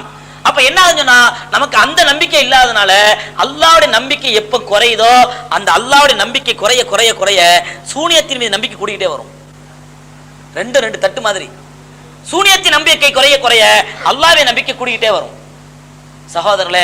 ஆனா இன்னைக்கு நம்ம பாக்குறோம், சூனியன் ஒண்ணு இருக்குதா இல்லையா, அந்த சர்ச்சைக்குள்ள போக வேண்டாம். சூனியன் ஒண்ணு இருக்குது, ஏன்னா அது ஆதி காலத்துல இருந்தே இருக்குது. பெருமானார் ஸல்லல்லாஹு அலைஹி வஸல்லம் அவர்களுக்கும் சூனியம் வைக்கப்பட்டிருக்குது. யூத பெண்மணி சூனியம் வச்சிருந்தா அதை எப்படி எடுத்தாங்கன்னா புகாரி ஷரீஃப்ல ஹதீஸ் இருக்குது. இன்னைக்கு சூனியம்லாம் கிடையாது, அதெல்லாம் பொய், ஃப்ராடு, பித்தலாட்டம், தைரியம் இருந்தா எனக்கு யாரா சூனியம் வச்சு பார்க்கட்டும், இதெல்லாம் வார்த்தை விளையாட்டை தவிர இதெல்லாம் உண்மை கிடையாது. ஏன்னு சொன்னா ரப்புல் ஆலமீனே குர்ஆன்ல சொல்றா, சூரத்துல் பக்ரா 103வது வசனத்துல சுலைமான் அலைஹிஸ்ஸலாத்து வஸ்ஸலாம் அவர்களை பற்றியும் ஹாரூத் மாரூத் என்று சொல்லக்கூடிய இரண்டு மலக்களை பற்றி சொல்லும்போது வஹுமா யுஅல்லிமானி ஸிஹ்ர, அந்த இரண்டு பேரும் சூனியத்தை கற்றுக் கொடுத்தார்கள் அப்படிங்கிறான். அப்படி சூனியன் ஒண்ணு இல்லன்னு வைங்க, இல்லாத ஒண்ணு கற்றுக் கொடுத்தது அல்லாஹ் சொல்லுவானா? சூனியன் உலகத்துல இல்லன்னு வைங்களேன், இல்லாத ஒண்ணு கற்றுக் கொடுத்தது அல்லாஹ் போய் சொல்லுவானா? நவுதுபில்லா. அப்ப சூனியன் ஒண்ணு இருந்துச்சு அந்த காலத்துல, அதை மலக்கு மேல கற்றுக் கொடுத்தாங்க. ஆனால் சகோதரர்களே, சூனியன் ஒண்ணு உலகத்துல இருக்கலாம், ஆனால் நமக்கு அதை நம்பிக்கை வரக்கூடாது, நாம் அதை நம்பக்கூடாது. உதாரணமா எய்ட்ஸ் உலகத்துல இருக்குதா இல்லையாங்க? இருக்குதா இல்லையா? வந்தவங்க கேட்டு பாருங்க, எங்களுக்கு என்ன தெரியும்? இருக்குது, எய்ட்ஸ் ஒரு நோய் இருக்குது உலகத்துல. ஆனா இதுக்கு உடம்பு லேசா இருக்குது, எனக்கு எய்ட்ஸா இருக்குமோ யாரும் நினைப்பானா? லேசா உடம்பு அரிக்குதுங்க, என்ன காலையில அரிச்சுக்கிட்டு வருஷம் எய்ட்ஸா இருக்குமோ யாரும் நினைப்பானா? அந்த மாதிரி தான் சூனியன் உலகத்துல இருக்குது. அதுக்காண்டி ஒரு தடவை 1க்கு 2 தடவை வாந்தி எடுத்துட்டா உடனே சூனியன் நினைச்சிடறதா? அப்ப அந்த அடிப்படையில் சகோதரர்களே, சூனியம் ஒன்று உலகத்துல இருக்குது. அந்த சூனியத்தை அந்த மக்கள் சொல்றாங்க, இன்னமா அன்த மினல் முஸஹரின், உங்களுக்கு சூனியம் வைக்கப்பட்டிருக்குது என்று ஹஜ்ரத் சாலிஹ் அலைஹிஸ்ஸலாத்து வஸ்ஸலாம் அவர்களை பார்த்து கேட்டாங்க. ஆனா சாலிஹ் அலைஹிஸ்ஸலாத்து வஸ்ஸலாம் அவங்களுடைய இந்த ஏவல், இந்த கிண்டல், இந்த பரிகாசம் இதெல்லாம் அவங்க பொருட்படுத்தவே இல்லை. எங்க பார்த்தாலும் இஸ்லாத்தின் பக்கம் அழைச்சாங்க. ஒரு முறை என்ன ஆகுது அப்படின்னு சொன்னா, சாலிஹ் அலைஹிஸ்ஸலாத்து வஸ்ஸலாம் இப்படியே அழைச்சிட்டு இருக்கும் பொழுது மக்கள்லாம் ஒரு இடத்துல ஒரு கூட்டமா உட்கார்ந்துட்டு இருக்காங்க. அந்த நேரத்தில் சாலிஹ் அலைஹிஸ்ஸலாம் போய் ஒரு பாறை பகுதி, மலையும் பாறையுமா இருக்குது, அங்க உட்கார்ந்துருக்காங்க. அப்ப சாலிஹ் அலைஹிஸ்ஸலாம் போய் என்ன பண்றாங்க, அந்த மக்களை அல்லாஹ்வின் பக்கம் அழைக்கிறாங்க. விடல, நீ பைத்தியக்காரன் சொன்னாலும் சரி, கிறுக்கன்னு சொன்னாலும் சரி, சூனியம் எப்படி சொன்னாலும் சரி, இந்த என்னுடைய பணியை விட மாட்டேன் அழைச்சாங்க. அப்போ அதுல ஒருத்தன் வெறுத்து போய் என்ன பண்ணா, அந்த சமுதாயத்துல தலைவர் ஒருத்தன், என்னப்பா பெருசா என்னமோ ரசூல் ரசூல் சொல்லிட்டு இருக்கிறேன், அல்லாஹ் அல்லாஹ் சொல்லிட்டு இருக்கேன், நான் ஒண்ணு சொல்றேன், நீ ரசூல் தானே, அல்லாஹ் கூட நேரடியாக கனெக்ஷன் இருக்குதுல்ல, நான் ஒண்ணு சொல்றேன், அதை செஞ்சுட்டா உனக்கு ரசூல் ஏத்துக்கிறப்பா அப்படின்ட்டான். யார் அந்த தலைவன்? சாலிஹ் அலைஹிஸ்ஸலாம் கேட்டாங்க, என்ன சொல்லு, நீ என்ன வேணும் சொல்ல, நான் செய்யறேன். டக்குன்னு என்ன பண்ணா, இப்படி சுத்து முத்து பார்த்தான், என்னத்தையா சொல்லணும்ல, அவர் அந்த இடத்துல சாலிஹ் அலைஹிஸ்ஸலாம் அனுப்புறதுக்காண்டி என்னத்தையா சொல்லணும்ல, இப்படி சுத்து முத்து பார்த்தான். பார்த்துட்டு இந்த பாறை இருக்குது பாரு, இந்த பாறை என்ன பண்ணு, ரெண்டா பிளக்கணும், பிளந்து அது உள்ள இருந்து ஒரு கற்பிணி சினையான ஒட்டகம் வெளியே வரணும், வந்து அந்த ஒட்டகம் எங்க கண்ணுக்கு முன்னாடி குட்டி போடணும், அப்படி செஞ்சு காட்டுப்பா, நான் இஸ்லாத்தை ஏத்துக்கிறேன்ப்பா அப்படின்ட்டான். அது அந்த நேரத்தில் ஏதாவது சமாளிக்கிறதுக்காக என்ன பண்ணா, இப்படி ஏதாவது வாயில வந்து உளறி விட்டான். ஒரு பாறையை காட்டி என்ன பண்ணா, இந்த பாறை ரெண்டா பொளக்கணுமா, பொளந்து அது உள்ள ஒரு கற்பிணி ஒட்டகம் வரணுமா, வந்து அந்த ஒட்டகம் கண்ணு முன்னாடி குட்டி போடணுமா, அப்படி போட்டா நான் அவனை ஏத்துக்கிறேன் அப்படின்னா. சாலிஹ் அலைஹிஸ்ஸலாத்துக்கு அவனுடைய சூழ்ச்சி புரியல. ஏன்னா எப்படியாவது மக்கள் இஸ்லாத்துக்கு வரணும், எப்படியாவது இஸ்லாத்துக்கு வரணும், எப்படி அல்லாஹ் ஏத்துக்கணும், அந்த கவலை, அந்த ஃபிக்ர், தனக்கு கிடைச்ச சொர்க்கம் மற்ற மக்களுக்கு கிடைக்கணும், அந்த ஒரு ஆர்வம். அல்லாஹ்ட்ட துஆ செய்ய ஆரம்பிச்சாங்க. இப்படி தொழுது அல்லாஹ்ட்ட, யா அல்லாஹ், இவன் சொல்றான், அவன்கிட்ட கேட்கறாங்க, அப்படி நடத்திட்டா நீங்க கண்டிப்பா வந்துருவியாப்பா? கண்டிப்பா வரேன்பா. ஏன்னா அவனுக்கு என்ன நடத்த மாட்டான்னு நம்பிக்கை. இவனா இதெல்லாம் நடக்கிற காரியமா, ஏதோ நமக்கு இருக்க மாதிரி வாயில வந்து வளரி விட்டோம், அதை நடத்தி காட்டுறாங்க சொன்ன மாதிரி, ஆனால் இஸ்லாத்துக்கு வரியா, சரி வரமா பாப்பா அப்படின்ட்டான். சாலிஹ் அலைஹிஸ்ஸலாம் ரொம்ப சீரியஸா எடுத்துட்டு அல்லாஹ்ட்ட துஆ செய்ய ஆரம்பிச்சிட்டாங்க. யா அல்லாஹ், அவன் இந்த மாதிரி கேட்கறான், நீ இந்த அற்புதத்தை நிகழ்த்தி காட்டு. அவன் கேட்கற மாதிரி அற்புதத்தை நிகழ்த்தி காட்டு. இந்த பாறை, அவன் சொல்ற பாறையில இருந்து 1-2 உடஞ்சி அதுல இருந்து பாறைக்குள்ள இருந்து ஒரு கர்ப்பிணி ஒட்டம் வெளியே வந்து, அந்த கர்ப்பிணி ஒட்டம் இவன் கண்ணு முன்னாடி குட்டி போட்டு அவன் அதை பார்க்கணும்னு ஆசைப்படுறான். யா அல்லாஹ், இதை நிகழ்த்தி காட்டுன உடனே அதுல சாலிஹ் அலைஹிஸ்ஸலாத்து வஸ்ஸலாம் அவருடைய கவலை அல்லாஹ் ரப்பல் ஆலமீன் நிராகரிக்க தயாரா இல்லை, நிராகரிக்க விரும்பல. அல்லாஹ்க்கு தெரியும் இஸ்லாத்தை ஏத்துக்க மாட்டான்னு சொல்லி, இருந்தாலும் சாலிஹ் அலைஹிஸ்ஸலாத்துக்கு ஒரு தஸல்லி வேணும்ல, ஒரு உள்ளத்துக்கு ஆறுதல் வேணும்ல. யாராலையும் சொல்லக்கூடாது, யா அல்லாஹ் நீ அதை செஞ்சிருந்தா ஒரு காலம் இஸ்லாத்துக்கு வந்திருப்பேன் யா அல்லாஹ் அப்படின்னு சொல்லக்கூடாதுல்ல. அதுக்காண்டி அல்லாஹ்க்கு தெரியும் இவன் என்ன சொன்னாலும் செய்ய போறதில்லைன்னு சொல்லி, இருந்தாலும் சாலிஹ் அலைஹிஸ்ஸலாத்து வஸ்ஸலாம் அவர்களை திருப்திப்படுத்துவதற்காக ரப்பல் ஆலமீன் என்ன பண்ணா, இவங்க சொன்னபடியே செஞ்சான். சாலிஹ் அலைஹிஸ்ஸலாம் கேட்டபடியே அல்லாஹ் நிகழ்த்தி காட்டினான். அவன் எந்த பாறையை காட்டினானோ அவர்கள் கண்ணெதிரிலேயே அந்த பாறை ரெண்டா உடைஞ்சது. அந்த பாறைக்குள்ள இருந்து ஒரு கர்ப்பிணி ஒட்டம் வெளியே வந்தது. வெளியே வந்து குட்டி போட்டுச்சு. குட்டி போட்டு அல்லாஹ் சொல்லிட்டான், சாலிஹே, இவர்கள் இப்ப இந்த வெறி பூரா அட நம்ம கிறுக்குத்தனமா சொன்னதை செஞ்சு காட்டாரு இவரு அப்படிங்கிற அந்த வெறி கோபம் யார் மீது பாயும் என்றால் இந்த ஒட்டகத்தின் மீது கோபம் பாயும். அதனால நீங்கள் இந்த அவர்கள் எந்த காரணத்தை கொண்டு இந்த ஒட்டகத்தை அறுத்து விடக்கூடாதுன்னு கவனமா இருங்க. இந்த ஒட்டகத்துக்கு ஏதாவது தீங்கு கொடுத்தாண்டாக்கா அல்லாஹ்வுடைய அதாப் அவனுக்கு வந்துரும் அப்படின்னு சொல்லி எச்சரிக்கை செய்யுங்கன்னு சொல்லி அல்லாஹ் ரப்பல் ஆலமீன் அந்த சாலிஹ் அலைஹிஸ்ஸலாத்து வஸ்ஸலாம் அவர்கள் சொல்றான். சாலிஹ் அலைஹிஸ்ஸலாம் அந்த மக்களை கூட சொல்லிடுறாங்க, இந்த பாருப்பா ஆதிஹி நாக்கத்துல்லாஹ் சொல்றாங்க, இது அல்லாஹ்வுடைய ஒட்டகம், இது அல்லாஹ்வுடைய ஒட்டகம். ஃபைதிம் பாஸா அஸ்தாஹா ஃபகால லஹும் ரசூலுல்லாஹி நாக்கத்தல்லாஹி வ சுகியாஹா. மக்களே, அவர்கள் ரசூல் அவர்கள் சொன்னார்கள், என்ன சொன்னாங்க? ஃபகால லஹும் ரசூலுல்லாஹி நாக்கத்தல்லாஹ், இது அல்லாஹ்வுடைய ஒட்டகம், இதை நீங்கள் தண்ணீர் குடிக்க விடுங்கள் அப்படின்னு சொல்லி அந்த ரசூல் சொல்லி பார்த்தாங்க. ஆனால் ஃபதம்தம அலைஹிம் ரப்புஹும் அத அடுத்து அல்லாஹ் சொல்றான் ஃபஅகருஹா, அவர்கள் அதை வெட்டி விட்டார்கள் அடுத்து சொல்றான். அந்த நேரத்தில் ஹஜ்ரத் சாலிஹ் அலைஹிஸ்ஸலாத்து வஸலாம் அந்த மக்கள்கிட்ட சொல்லக்கூடிய வார்த்தை என்னவென்றால், இது அல்லாஹ்வுடைய ஒட்டகம், இதுக்கு எந்த தீங்கு ஏற்படுத்தாதீங்க அப்படின்னு சொல்லி. அந்த ஒட்டகம் குட்டியோட மேய்ஞ்சிக்கிட்டே வந்துச்சு. சாலிஹ் அலைஹிஸ்ஸலாம் இந்த பகுதியில் தபூக் பகுதியில் இந்த ஒட்டகம் அப்படியே மேய்ஞ்சிக்கிட்டே வந்துச்சு. மேய்ஞ்சிக்கிட்டே வந்தா என்ன ஆகுதுன்னு சொன்னா, இவனுங்க பார்த்துக்கிட்டே இருக்காங்க, ஏதாவது காரணம் கிடைக்காது அந்த ஒட்டகத்துக்கு காலை ஒடிக்கிறதுக்கு. ஒட்டகத்துக்கு காலை ஒடிச்சு முடிவு பண்ணணும், ஏதாவது காரணம் கிடைக்காம பார்த்துட்டு இருக்காங்க. காரணம் நல்ல சூப்பர் காரணம் கிடைச்சது. என்ன காரணம் அப்படின்னு சொன்னா, ஒட்டகம் போய் என்ன ஆகுது அப்படின்னு சொன்னா, கிணத்துல போய் தண்ணி குடிச்சா கிணறு பூரா வத்தி போயிடுது. அல்லாஹ்வுடைய ஒட்டகம் போய் தண்ணி குடிச்சா கிணறு என்ன ஆயிடுது? வத்தி போயிடுது. இதை மக்கள்லாம் கம்ப்ளைண்ட் சொல்ல ஆரம்பிச்சாங்க சாலிஹ் அலைஹிஸ்ஸலாத்துல. என்ன சாலிஹ் பாத்தீங்களா, நீங்க நீங்க வளர்க்குற ஒட்டகம் அது போய் தண்ணி குடிச்சா எங்க கிணறுல தண்ணி தான் வத்தி போயிடுது, அதனால எங்களுக்கு தண்ணி இல்லை, அதனால ஏதாவது வழி பண்ணுங்க அப்படின்னு சொன்ன உடனே அல்லாஹ் குர்ஆன்ல சொல்றான். சூரத்து ஹூத்ல மொத்தம் 11 சூறாக்கள் அந்த சம்பவங்கள் அல்லாஹ் சொல்றான். குர்ஆன்ல 11 இடங்கள்ல 11 சூறாக்கள்ல ரப்பல் ஆலமீன் ஹஜ்ரத் சாலிஹ் அலைஹிஸ்ஸலாத்து வரலாறு குறிப்பிட்டு சொல்றான். சூரத்து ஹூத்ல, சூரத்து ஆராஃப்ல, சூரத்துல் மூமினூன்ல, சூரத்து நஹல்ல, சூரத்துல் ஷம்ஸ்ல, இப்படி 11 சூறாக்கள் அல்லாஹ் தஆலா ஹூத் அலைஹிஸ்ஸலாத்து வஸலாமோட வரலாற்றை சொல்றான். சாலிஹ் அலைஹிஸ்ஸலாத்து வரலாறு அதுல தான் அல்லாஹ் சொல்றான் அப்படின்னு சொன்னா, அல்லாஹ் சாலிஹ் அலைஹிஸ்ஸலாம் சொல்றாங்க, சரிப்பா இனி ஒண்ணு பண்ணுங்க, ஒரு நாளைக்கு என் ஒட்டகம் தண்ணி குடிக்கட்டும், ஒரு நாளைக்கு என் ஒட்டகம் தண்ணி குடிக்கட்டும், ஒரு நாளைக்கு நீங்க தண்ணி குடிச்சிங்க, உங்களுக்கு தேவையான தண்ணி குடிச்சிங்க, உங்களுக்கு ஒரு நாள் ஒட்டகத்துக்கு ஒரு நாள் அப்படிங்கிறாங்க. சரின்னு ஒத்துக்கிறாங்க. ஒத்துக்கிட்டா ஒட்டகம் ஒரு நாளைக்கு தண்ணி குடிச்சு வந்துருதா, மறுநாள் தண்ணி ஊறிடுது, அவங்க தண்ணி குடிக்கிறாங்க, தண்ணி பிடிக்கிறாங்க. இதுலயும் பிரச்சனை பண்ணி என்ன பண்றாங்கன்னா, இல்ல எங்களுக்கு ஒரு நாள் விட்டு ஒரு நாள் தண்ணி பிடிக்கிறது ரொம்ப கஷ்டமா இருக்குது, அதனால எங்களுக்கு டெய்லி தண்ணி வேணும் அப்படின்ட்டாங்க.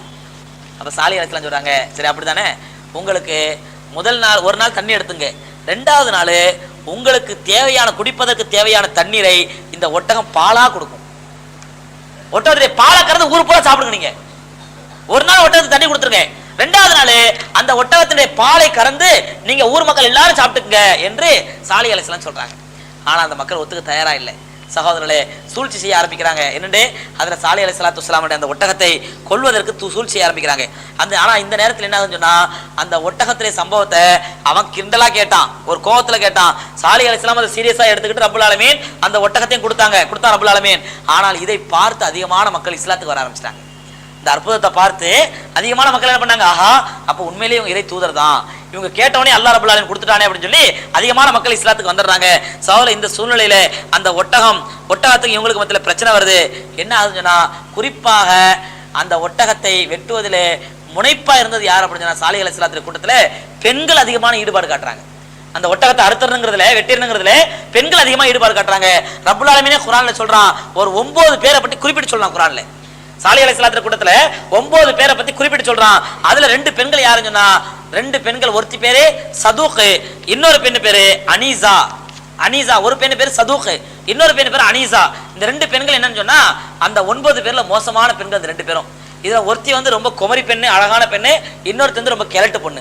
இந்த 2 கிழட்டு பொம்பளை. இந்த 2 பேர் என்ன பண்றாங்கன்னா, அந்த அழகான பெண் இருக்கிறாளே இவருடைய கணவன் முஸ்லிம். இந்த சதூக் என்று சொல்லக்கூடிய அழகான பெண்ணுடைய கணவன் முஸ்லிம். இவன் என்ன பண்றா, தன்னுடைய கணவனை உதறிட்டு இன்னொரு ஆம்பளை, அழகான ஆம்பளை பிடிச்சி, காஃபிரான ஆம்பளை பிடிச்சி அவன்கிட்ட சொல்றா, இந்த பாரு நீ ஒட்டகத்தை வெட்டிட்டு வந்துட்டா, என்னை நான் உன்ட்ட ஒப்படைச்சிடுறேன், நீ என்ன நல்லபடியா நீ விரும்ப விதத்துல அனுபவிச்சுக்கலாம், அதனால என்னையே நான் உன்ட்ட ஒப்படைச்சிடுறேன், நீ அந்த ஒட்டகத்தை வெட்டிட்டு வா அப்படிங்கிறான். ஏன்னா மனுஷன் எந்த ஆசைக்கு ஆசைப்படாதவன் எதுக்கு பணிஞ்சிருவான், பெண்ணாசைன்னு காட்டப்பட்டா மனுஷன் பணிஞ்சிருவான். என்ன பண்ணிட்டான், அவன் பணிஞ்சிட்டான். அப்படியா அந்த ஒட்டகத்தை வெட்டான், அவ்வளவுதானே ரெடி அப்படின்னு சொல்லி அவன் அந்த ஆளும் ரெடி ஆயிட்டான். இந்த அனீசாங்கிற பொம்பளை என்ன பண்ணான்னு சொன்னா, இவ கிளவி, இவன் என்ன பண்ணான்னு சொன்னா, தன்னுடைய 4 பெண் மக்களை கொண்டு வந்து, அழகான பெண் மக்களை கொண்டு வந்து நிறுத்தி தன்னுடைய காஃபிர் தலைவர்கள்ட்ட கேட்கிறா, யார் இந்த ஒட்டகத்தை வெட்டுறீங்களோ அவங்களுக்கு என்னுடைய ஒரு மகளை அப்படியே சும்மா தந்துடுறேன். அதுல இன்னொருத்தர் ரெடி ஆயிட்டான். இந்த பொண்ணுக்கு ஆசைப்பட்டு இன்னொருத்தர் ரெடி ஆயிட்டான். இந்த 2 பேர் ரெடியான உடனே இன்னும் 7 பேர் அவங்க பேசி அங்கனுக்குள்ள பேசின உடனே அவனுக்கு என்ன ஆசைண்டாக்கா, சரி வேற யாராவது பொம்பளைங்க இப்படி யாராவது நம்ம கொண்டு தர மாட்டாங்களா, நம்மளும் ரெடி ஆயிடலாம் சொல்ல பண்ணா. 7 பேர் ரெடி ஆகி மொத்தம் 9 பேர் சேர்ந்து அதை முதல்ல அந்த ஒட்டகத்தை கொல்லணும், அடுத்து சாலிஹ் அலைஹிஸ்ஸலாத்தை கொண்டு வரணும் அப்படின்னு திட்டம் போடுறாங்க. அதான் ரப்பல் ஆலமீன் குர்ஆன்ல சொல்லி காட்டுறான், வகான ஃபில் மதீனத்தி, அந்த நகரத்திலே திஸ்ஆத்து ரஹத்தின் யுஃப்ஸிதுன ஃபில் அர்தி வலா யுஸ்லிஹூன், பூமியிலே குழப்பத்தை ஏற்படுத்தக்கூடிய 9 ஷைத்தான்கள் இருந்தார்கள். அல்லாஹ் சொல்றான் குர்ஆன்ல. ஒரு 9 பேர், ஷைத்தானிய குணம் படைத்த 9 பேர் அந்த ஊரிலே இருந்தார்கள். அல்லாஹ் சொல்றான், அந்த 9 பேர் தான் முதல்ல சாலிஹ் அலைஹிஸ்ஸலாத்து வஸ்ஸலாம் அவர்களை கொலை பண்ணணும், முதல்ல ஒட்டகத்தை கொலை பண்ணணும், அதுக்கப்புறம் சாலிஹ் அலைஹிஸ்ஸலாத்தை கொலை பண்ணணும் திட்டம் போட்டு ஒட்டகத்தை கொலை பண்ணிடுறாங்க. முதல்ல ஒட்டகத்தை கொலை பண்ணிடுறாங்க. அல்லாஹ் ரப்பல் ஆலமீன் ஏற்கனவே சொல்லியிருக்கிறான், இந்த ஒட்டகத்தை மட்டும் நீங்கள் கொலை செய்து விட்டால் நிச்சயமா அல்லாஹ்வுடைய அதாப் எதிர்பாராத இடத்துல வரும் அப்படின்னு அல்லாஹ் கட்டளையிட்டான். ஆனா அந்த மக்கள் அது ஒரு பொருட்டாவே நினைக்கல. என்ன பண்ணா, ஒட்டகத்தை கொலை பண்ணாங்க. கொலை பண்ண உடனே சாலிஹ் அலைஹிஸ்ஸலாம் சொல்லிடுறாங்க, அல்லாஹ் ரப்பல் ஆலமீன் இதுக்கு மேல அனுமதிக்க மாட்டான், உங்களுக்கு 3 நாளைக்கு தான் அல்லாஹ் வாழ்றதுக்கு அனுமதி கொடுப்பான். இன்னும் பூமியில உங்களுக்கு வாழ்வதற்கு 3 நாள் தான். ஃபதமத்தவு ஃபீ தாரிக்கும் ஸலாஸத அய்யாம். நான் சொல்ல போற இந்த அரபி வாசகம் எல்லாமே குர்ஆனுடைய ஆயத்துக்கள். ஃபதமத்தவு ஃபீ தாரிக்கும் ஸலாஸத அய்யாம், உங்களுடைய ஊரிலே நீங்கள் 3 நாட்கள் மட்டும் தான் நிம்மதியாக இருக்கலாம் அப்படின்னு சொல்லி சாலிஹ் அலைஹிஸ்ஸலாம் சொல்லிட்டு என்ன பண்ணிடுறாங்க, இதுக்கப்புறம் இனிமேல் அந்த ஊர்ல இருக்கிறதுக்கு வாய்ப்பு இல்லை. இவங்களும் சாலிஹ் அலைஹிஸ்ஸலாத்தை கொல்றதுக்கு ட்ரை பண்றாங்க, முயற்சி பண்றாங்க, சூழ்ச்சி பண்றாங்க. அல்லாஹ் குர்ஆன்ல சொல்றான், மக்கரு மக்கரன், அவர்கள் சாலிஹ் அலைஹிஸ்ஸலாத்தை கொல்வதற்கு சூழ்ச்சிதார்கள். மக்கர்னா மக்கரன், நாமும் சாலிஹ் அலைஹிஸ்ஸலாத்தை காப்பாற்றுவதற்கு சூழ்ச்சி செய்தோம். வஹும் லா யஷ்உரூன், ஆனால் அவர்கள் அதை உணர மாட்டார்கள். அவங்க சாலிஹ் அலைஹிஸ்ஸலாத்தை கொல்லாஞ்சு சூழ்ச்சி பண்ணிட்டு இருக்காங்க. ஆனா நாம் என்ன செய்தோம் என்றால் அவர்களை அழிப்பதற்கு சூழ்ச்சி செய்தோம், அவர்கள் அதை விளங்கிக் கொள்றா இல்லை அப்படின்னு அல்லாஹ் குர்ஆன்ல சொல்றான். சாலிஹ் அலைஹிஸ்ஸலாம் என்ன பண்றாங்க, அவங்களை கொல்றதுக்கு சூழ்ச்சி நடக்குது. ஆனா சாலிஹ் அலைஹிஸ்ஸலாத்துக்கு தெரியாது நம்மளை கொல்ல போறாங்க அப்படின்னு சொல்லிட்டு பார்த்தாங்க. இவங்க எப்ப நான் ஒட்டகத்தை கொண்டுட்டாங்களோ அல்லாஹ்வுடைய அதாபை இதுக்கு மேல தாமதிக்காது, இந்த 3 நாட்கள் நிச்சயமா அல்லாஹ்வுடைய அதாபை வந்துன்னு சொல்லிட்டு சாலிஹ் அலைஹிஸ்ஸலாம் தங்களுடைய குடும்பத்தினரையும் இஸ்லாத்தை ஏற்றுக்கொண்ட ஈமான் கொண்ட தங்களுடைய சகோதரரை அழைச்சிக்கிட்டு நேரம் அவங்க அந்த ஊரை விட்டு தபூக் விட்டு புறப்பட்டுறாங்க. தபூக் விட்டு புறப்பட்டு எங்க நேரம் மக்காவை நோக்கி வர ஆரம்பிச்சிடறாங்க. அப்ப மக்கான ஒரு பூமியா கிடையாது. அப்போ மக்காங்கிற பூமியே வந்து இப்ராஹிம் அலைஹிஸ்ஸலாம் காலத்துல தான் வருது. அப்ப மக்காங்கிற பூமி கிடையாது. அதை நோக்கி வர ஆரம்பிச்சாங்க. வந்து ஹரம்ல எங்கேயோ தங்கிடுறாங்க. ஹரம்ங்கிறது அந்த மக்காவை சுற்றி உள்ள கிட்டத்தட்ட 20-25 கிலோமீட்டர் தூரத்தில் உள்ள அந்த பகுதிக்கு ஹரம்னு சொல்லப்படும். அந்த ஹரமுடைய எல்லையில வந்து தங்கிடுறாங்க. இந்த நேரத்தில் சகோதரர்களே, முதல் நாள் சாலிஹ் அலைஹிஸ்ஸலாத்து வஸ்ஸலாம் சொல்லிட்டு போன 3 நாட்கள்ல முதல் நாள் அந்த எல்லா மக்களுடைய முகங்களும் செக்கச்செவேர்னு மாறுது. ஒரே ஆச்சரியம், என்னப்பா இது நம்ம எல்லாரோட மூஞ்சி செக்கச்செவேர்னு ஆகி போச்சு, சிகப்பாகி போச்சு, என்னப்பா இப்படி சிவப்பாகி போச்சு, என்ன காரணம்? ஒருத்தர் பார்க்கலாம், சரி என்னன்னு தெரியல, ஏதோ நோயா இருக்கும், பேயா இருக்கும், சூனியமா இருக்கும்னு நினைச்சான். சாலிக்கு போனதுக்கு முன்னாடி ஏதோ பெரிய சூனியம் வச்சுட்டு போயிட்டார் நமக்கு அப்படின்னு நினைச்சான். 2வது நாள் என்னன்னு பார்த்தா எல்லார் முகமும் கண்ணங்கரையல் ஆகி போச்சு. அத்தனை பேர் முகமும் கண்ணங்கரையல் ஆகி போச்சு. அப்பவும் பயப்படுறான், என்ன ஆச்சுன்னு தெரியல, நேற்று சிவப்பா இருந்துச்சு இன்னைக்கு கருப்பா இருந்துச்சு சொல்லி. 3வது நாள் பார்த்தா அத்தனை பேர் முகமும் அப்படியே மஞ்சளிச்சு போயிடுது, மஞ்சள் கலர்ல மஞ்சளித்து போயிடுது. எல்லாரும் மஞ்சளிச்ச நேரத்துல பயந்து போயிருக்காங்க, எந்த நேரத்துல என்ன நடக்குமோ. சாலிஹ் வேற பத்வா கொடுத்துட்டு போயிட்டாரு, நீங்க வந்து இப்படி அல்லாஹ்வுக்கு அடிபடி நடக்காட்டா அல்லாஹ்வுடைய அதாபை இறங்கிடும், வேதனை இறங்கி நம்மளை சபிச்சுட்டு போயிட்டாரு. அது 3 நாள் அனுமதி கொடுத்துட்டாரு. அந்த 3 நாள்ல 3வது நாள் நீங்க முடிய போகுது, என்ன நடக்க போதோ தெரியலையே என்று அந்த மக்கள் எல்லாம் ஆதங்கத்தோடும் எதிர்பார்ப்போதும் பயத்தோடும் அப்படியே சித்திரவதைப்பட்டு இருக்காங்க மனசளவுல. அந்த நேரத்துல சகோதரர்களே, ரப்பல் ஆலமீன் திடீர் என்று ஒரு சப்தம் தான் அல்லாஹ் கொடுத்தான். நூஹ் அலைஹிஸ்ஸலாத்துக்கு அல்லாஹ் அந்த சமுதாயத்துக்கு தண்ணியே கொடுத்தான். அடுத்து ஹூத் அலைஹிஸ்ஸலாத்து சமுதாயத்துக்கு அல்லாஹ் காத்து அனுப்பினான். இவங்களுக்கு ஒண்ணுமே இல்லைங்க, ஒரே ஒரு பேரிடி, டமால் அப்படி சத்தம்.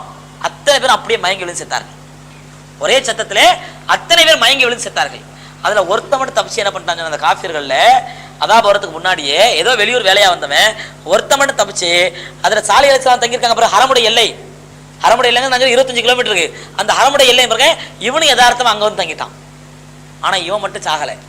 ஏனென்றால் அல்லாஹ்வுடைய அதாபு ஹரமுக்கு வராது. மஸ்ஜித் காபத்துல்லாஹை சுற்றிலும் அந்த புனித பூமி இருக்குது, அந்த புனித பூமிக்கு அல்லாஹ்வுடைய அதாபு வராது. அப்ப அதனால இவன் ஹரம்ல இருந்தனால இவன் மட்டும் தப்பிச்சுக்கிட்டான். ஆனால் ரசூலுல்லாஹி ஸல்லல்லாஹு அலைஹி வஸல்லம் சொல்றாங்க, பின்னால் ஒரு நாள் அவன் எப்ப ஹரமை விட்டு வெளியே வந்தானோ உடனே அவனையும் ஒரு பேரிடி தாக்கி அவனும் செத்து போயிட்டான். ஒரே சத்தம் தாங்க. அல்லாஹ் சொல்றான், ஒரே சாயகத்தம் மிஸ்ல சாயகத்தி, ஒரே சத்தம் முடிஞ்சு போச்சு, ஒரே சத்தம் தான் டமாண்டுச்சு. அத்தனை பேர் க்ளோஸ். எதனால செத்தான், ஏன் செத்தான், எப்படி செத்தான் யாராலையும் கண்டுபிடிக்க முடியல. அல்லாஹ்வுடைய அதாபம் வந்துச்சு. சகோதரர்களே, பெருமானார் பிறகு சாலிஹ் அலைஹிஸ்ஸலாத்து வஸ்ஸலாம் அவர்கள் அங்கே அந்த ஹரமுடைய பகுதியிலே தங்கியிருந்து பிறகு அவங்க ஹஜ்ஜுக்கு போறாங்க. எந்த அளவுன்னு சொன்னா, பெருமானார் ஸல்லல்லாஹு அலைஹி வஸல்லம் அவர்கள் ஹஜ்ஜுக்கு போகும்போது சொல்றாங்க, ஹஜ்ரத் அபூபக்கர் சித்திக் ரலியல்லாஹு இருக்கிறாங்க, ஐயு வாதின் ஹாதி, இதோ இந்த பள்ளத்தாக்குக்கு என்ன பேருன்னு கேட்கறாங்க. அதாவது கடந்து போகும்பொழுது ஒரு பள்ளத்தாக்கு கேட்கறாங்க, இந்த பள்ளத்தாக்கு என்ன பேருன்னு சொல்லி. அபூபக்கர் சித்திக் ரலியல்லாஹு அன்ஹு சொல்றாங்க, ஹாதா வாதி அஸ்ஃபான், இந்த பள்ளத்தாக்குக்கு அஸ்ஃபான் பள்ளத்தாக்கு என்று பெயர் என்று சொன்ன உடனே ரசூலுல்லாஹி ஸல்லல்லாஹு அலைஹி வஸல்லம் சொல்றாங்க, இந்த அஸ்ஃபான் என்ற பள்ளத்தாக்கிலே தான் சாலிஹ் அலைஹிஸ்ஸலாம் வந்து தங்கியிருந்தார் ஹஜ்ஜுக்கு செல்லும் பொழுது. ஹூத் அலைஹிஸ்ஸலாம் என்னுடைய சகோதரர் ஹூத் நபியும் தங்கியிருந்தார்கள், அவர்கள் ஹஜ்ஜுக்கு செல்லும் பொழுது. என்னுடைய சகோதரர் நூஹ் அலைஹிஸ்ஸலாம் இங்கே தான் தங்கியிருந்தார்கள் ஹஜ்ஜுக்கு செல்லும் பொழுது. ஆகவே நானும் இஹ்ராம் கட்டிய நிலையில இந்த வாதி அஸ்வான்ல தங்கிட்டு போறேன்னு சொல்லி நபி ஸல்லல்லாஹு அலைஹி வஸல்லம் தங்கிட்டு போனாங்க. இப்போ இதிலே நமக்கு தெரியுது சாலிஹ் அலைஹிஸ்ஸலாம் அவர்கள் தபூக்ல இருந்தாலும் அவங்க ஹரமுடைய எல்லையில இருந்து தங்கியிருந்து ஹஜ்ஜும் செய்தார்கள். பிறகு மரணித்த பிறகு அந்த ஹரமுடைய எல்லையிலேயே அடக்கம் செய்யப்பட்டார்கள். ஹரமுடைய எல்லையிலேயே அடக்கம் செய்யப்பட்டார்கள் சொல்லி ஹதீஸ்ல வருது. சகோதரர்களே, இங்க நாம ஒரு விஷயத்தை விளங்கணும். என்னன்னு சொன்னா, இந்த அதாபு அவங்களுக்கு வந்தது வெள்ளிக்கிழமை முதல் நாள் அதாபு வருது. அந்த காஃபிர்களுக்கு முதல் நாள் வியாழக்கிழமை அதாபு வருது. வியாழக்கிழமை அவங்களுடைய முகம்லாம் சிவப்பா மாறுது, வெள்ளிக்கிழமை கருப்பா மாறுது, சனிக்கிழமை அவருடைய முகம் மஞ்சளித்து போய் ஒரே ஒரு பேரிடி சத்தம் வந்தது. அப்படியே அத்தனை பேர் அழிஞ்சு போயிட்டாங்க. பிற்காலத்தில் ரசூலுல்லாஹி ஸல்லல்லாஹு அலைஹி வஸல்லம் தபூக் யுத்தத்துக்கு போகும்பொழுது, தபூக் யுத்தம் கேள்விப்பட்ட பிரபலமான யுத்தம், ரசூலுல்லாஹி வாழ்க்கை வரலாறு அந்த யுத்தத்தை பத்தி நான் தெளிவா சொல்லியிருக்கிறேன். அந்த யுத்தத்துக்கு போகும்பொழுது இந்த மக்கள் இந்த சமூக கூட்டத்தினர் வசித்த பகுதியை போகும்பொழுது எப்படி ஆது கூட்டத்தினர் வசித்த பகுதியை கடந்த பொழுது ரசூலுல்லாஹ் சொன்னாங்களோ, அதே மாதிரி இந்த சமூக கூட்டத்தினர் வசித்த பகுதியை ரசூலுல்லாஹ் கடந்து செல்லும் பொழுது சஹாபாக்கள் சொல்றாங்க, ஃபலா ததுகுலூன ஃபீஹா இல்லா அன்தும் பாக்கீன், நீங்கள் அந்த பகுதிக்குள் அந்த பார்டருக்குள்ள நுழைஞ்சிட்டாலே அழ ஆரம்பிச்சிருங்க, அழுதுகிட்டே போங்க, சிரிச்சுக்கிட்டு சந்தோஷமா போகாதீங்க. ஏனென்றால் அவர்களை பிடித்த அதாப் உங்களை பிடித்து விடக்கூடாது. அதனால அந்த பகுதியில் போகும்பொழுது சிரிச்சுட்டு போகாதீங்க, அழுதுகிட்டே போங்கன்னு ரசூலுல்லாஹ் சொல்றாங்க. இல்லம் தபுக்கு, அப்படி அழ வரல, அழுகை வரல, அழ முடியலன்னு சொன்னா அழுகுற மாதிரி ஒரு பாவனையில போங்க, எந்த காரணத்தோட சிரிச்சிடாதீங்கிறாங்க ரசூலுல்லாஹி ஸல்லல்லாஹு அலைஹி வஸல்லம். அதே மாதிரி அந்த தண்ணியை நீங்க பயன்படுத்தாதீங்க, அந்த தண்ணியை நீங்க பாத்திரத்தில் பிடிச்சி வச்சிருந்தா அந்த பாத்திரத்தை கீழே குட்டிடுங்க என்றெல்லாம் பெருமானார் ஸல்லல்லாஹு அலைஹி வஸல்லம் அவர்கள் சஹாபாக்களை எச்சரித்து, ஏனென்றால் எந்த அளவுக்கு சமுதிர கூட்டத்திற்கு அதாபு வருமோ அந்த அளவுக்கு அதாபு கொடுப்பதற்கு அல்லாஹ் ரப்பல் ஆலமீன் பாரதூரமா இல்லை, அல்லாஹ் நானும் அதே அதாபை இப்பொழுதும் கொடுக்க முடியும்னு பயந்தாங்க. ஏன் சொன்னா சகோதரர்களே, ஒரு ஈமான் என்பது நம்ம நினைக்கிறோம் அல்லாஹ் ரொம்ப கிருபையாளனுங்க, அல்லாஹ் பெரிய கிருபையாளன், அவன் எல்லாத்தையும் மன்னிச்சிருவான் அப்படின்னு நினைக்கிற சகோதரர்களே, அப்படி அல்ல. பெருமானார் ஸல்லல்லாஹு அலைஹி சொன்னார்கள், அல் ஈமானு பைனல் ஹௌஃபி வ ரஜா, ஈமான்ங்கிறது எப்படி இருக்குன்னு சொன்னா அங்கே அச்சமும் இருக்க வேண்டும், ஆதரவும் இருக்கணும்.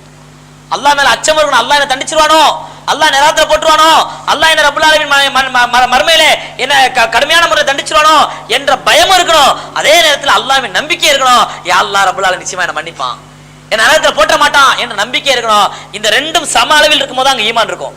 ரெண்டுல ஏதாவது ஒண்ணு கூடிச்சு வைங்களேன், அங்க ஈமான் கெட்டு போயிடும். எப்படி நம்பிக்கை கூடி போச்சுன்னு வைங்க, அல்லாஹ் மேல பயமே இல்ல, அல்லாஹ் பெரிய கிருபையாளன்பா, எவ்வளவு பெரிய இறக்கசாலி தெரியுமா, அவன் 1000 தாய்மாரோட அந்த அதிகாரம் இறக்க உள்ளவன் அப்படின்னு சொல்லி அல்லாஹ்வுடைய அச்சமே இல்லாமல் அவனுடைய இரக்கத்தின் மீது அதிகமான நம்பிக்கை வச்சுட்டீங்களே, இது கடைசியில் திமிர்ல கொண்டு போய் விட்டுரும். என்ன ஆயிடும், நல்ல பாவம் செய்வான். என்னப்பா அல்லாஹ் பெரிய கிருபைசாலிங்க, அல்லாஹ் பெரிய கிருபையாளன். அல்லாஹ் எப்படி, அவன் ஒரு தாய் தன்னுடைய பிள்ளை நெருப்புல போடுறத விரும்புவாளா? 70 தாயை விட அதிகமான இரக்கம் உள்ளவன் அவன் நெருப்புல தூக்கி போடுவானா? அப்ப அல்லாஹ் பெரிய கிருபையாளன். அப்ப என்ன ஆயிடும், அது திமிர்ல கொண்டு போய் விட்டுரும். நல்ல பாவம் செய்வான் கேட்டா அல்லாஹ் கிருபையாளன்றுவான், இப்படி போயிடும். அச்சம் அதிகமாச்சுன்னு வைங்க, அல்லாஹ் என்ன தண்டிச்சிருவானோ, நரகத்துல போட்டுருவானோ, இப்படி பண்றானோ, அப்படி பண்ணா, இந்த அச்சம் அதிகமாச்சுன்னு வைங்க, இது என்ன ஆகும் அப்படின்னு சொன்னா அல்லாஹ்வின் மீது வெறுப்பை ஏற்படுத்திடும். அல்லாஹ் மீது என்ன இருக்க வெறுப்பை ஏற்படுத்திடும். அதனால ஈமான் என்பது அச்சத்திற்கும் நம்பிக்கைக்கும் நடுப்பட்டதா இருக்கணும். அதான் அதற்கு உமர் ரலியல்லாஹு அன்ஹு அழகான ஒரு வார்த்தை சொல்றாங்க, நாளை கியாமத் நாளிலே ரப்பல் ஆலமீன் கோடானு கோடிக்கணக்கான மக்களை நிக்க வச்சு, அதற்கு ஆதம் அலைஹிஸ்ஸலாத்து வஸ்ஸலாம் அவர்கள் இருந்து கடைசி மனிதன் வரை கோடானு கோடிக்கணக்கான மக்களை ரப்பல் ஆலமீன் மறுமையில நிக்க வச்சு, இந்த கோடிக்கணக்கான மக்களில் ஒரே ஒருத்தர் தான் சொர்க்கவாதி, மற்ற அத்தனை பேர் நரகவாதி என்று சொன்னால் நான் நினைப்பேன், யா அல்லாஹ் அந்த ஒரு சொர்க்கவாதி அனைமா நானாத்தான் இருப்பேன், அந்த ஒரு சொர்க்கவாதி அநேகமா நானாத்தான் இருப்பேன் என்று அல்லாஹ்வை நம்பிக்கை வைப்பேன். அதே நேரத்தில் இங்கு கோடானு கோடிக்கணக்கான மக்கள் சொர்க்கவாதிகள், ஒரே ஒரு ஆள் தான் நரகவாதி என்று அங்கு அறிவிக்கப்படுமேனால் அந்த ஒரு ஆள் நானா இருப்பேனோ என்று அச்சமும் படுவேன். இதுதாங்க ஈமான், இதுதான் ஈமான். அதற்கு உமர் ரலியல்லாஹு அன்ஹு சொல்றாங்க. அப்ப அதனால சகோதரர்களே, ஈமான் என்பது அல்லாஹ்வின் நம்பிக்கையும் இருக்க வேண்டும், அல்லாஹ் என்னை மன்னிப்பான், அல்லாஹ் கிருபையாளன் என்ற நம்பிக்கையும் இருக்க வேண்டும், அல்லாஹ் தண்டித்து விடுவான் என்ற அச்சமும் இருக்க வேண்டும். இந்த இரண்டும் இருக்கும் பொழுதுதான் அங்கு ஈமான் முழுமையா இருக்கும். ஏதாவது ஒண்ணு கூட்டிட்டா கூட அல்லாஹ் பார்த்துப்பாங்க, அல்லாஹ் பார்த்துப்பான், அல்லாஹ் எவ்வளவு பெரிய கிருபையாளன், இந்த பாவத்தெல்லாம் போய் அல்லாஹ் மன்னிக்க மாட்டானா, எதையோ பெரிய பெரிய பாவத்தை அல்லாஹ் மன்னிக்கலாம், இந்த பாவத்தை மன்னிக்க மாட்டானா என்ற ஒரு பொடுபோக்குத்தனமும் ஒரு திமிர்த்தனம் அதிகமாயிடும். ஒரே அச்சம் அதிகமாயிட்டாலும் அல்லாஹ் மீது வெறுப்பு ஏற்பட்டுரும். அதனால சகோதரர்களே, நம்முடைய ஈமானை இரண்டுக்கும் நடுப்பட்டதாக வைத்துக் கொள்வோம். அதுதான் ஹஜ்ரத் சாலிஹ் அலைஹிஸ்ஸலாத்து வஸ்ஸலாம் அவருடைய சம்பவத்தின் மூலமாக நமக்கு கிடைக்கக்கூடிய மிகப்பெரிய பாடம், மிகப்பெரிய படிப்பினை. ரப்புல் ஆலமீன் எந்த அளவுக்கு இரக்கசாலியோ, எந்த அளவுக்கு கிருபையாளனோ அந்த அளவுக்கு கோபக்காரன் என்பதை நாம் விளங்கிக் கொள்வோம். ரப்புல் ஆலமீன் உண்மையான ஈமானோடு வாழ்ந்து ஈமானோடு மரணிக்கக்கூடிய பாக்கியத்தை நம் அனைவருக்கும் தந்தருள்வானாக. சகோதரர்களே, இன்றைக்கு சாலிஹ்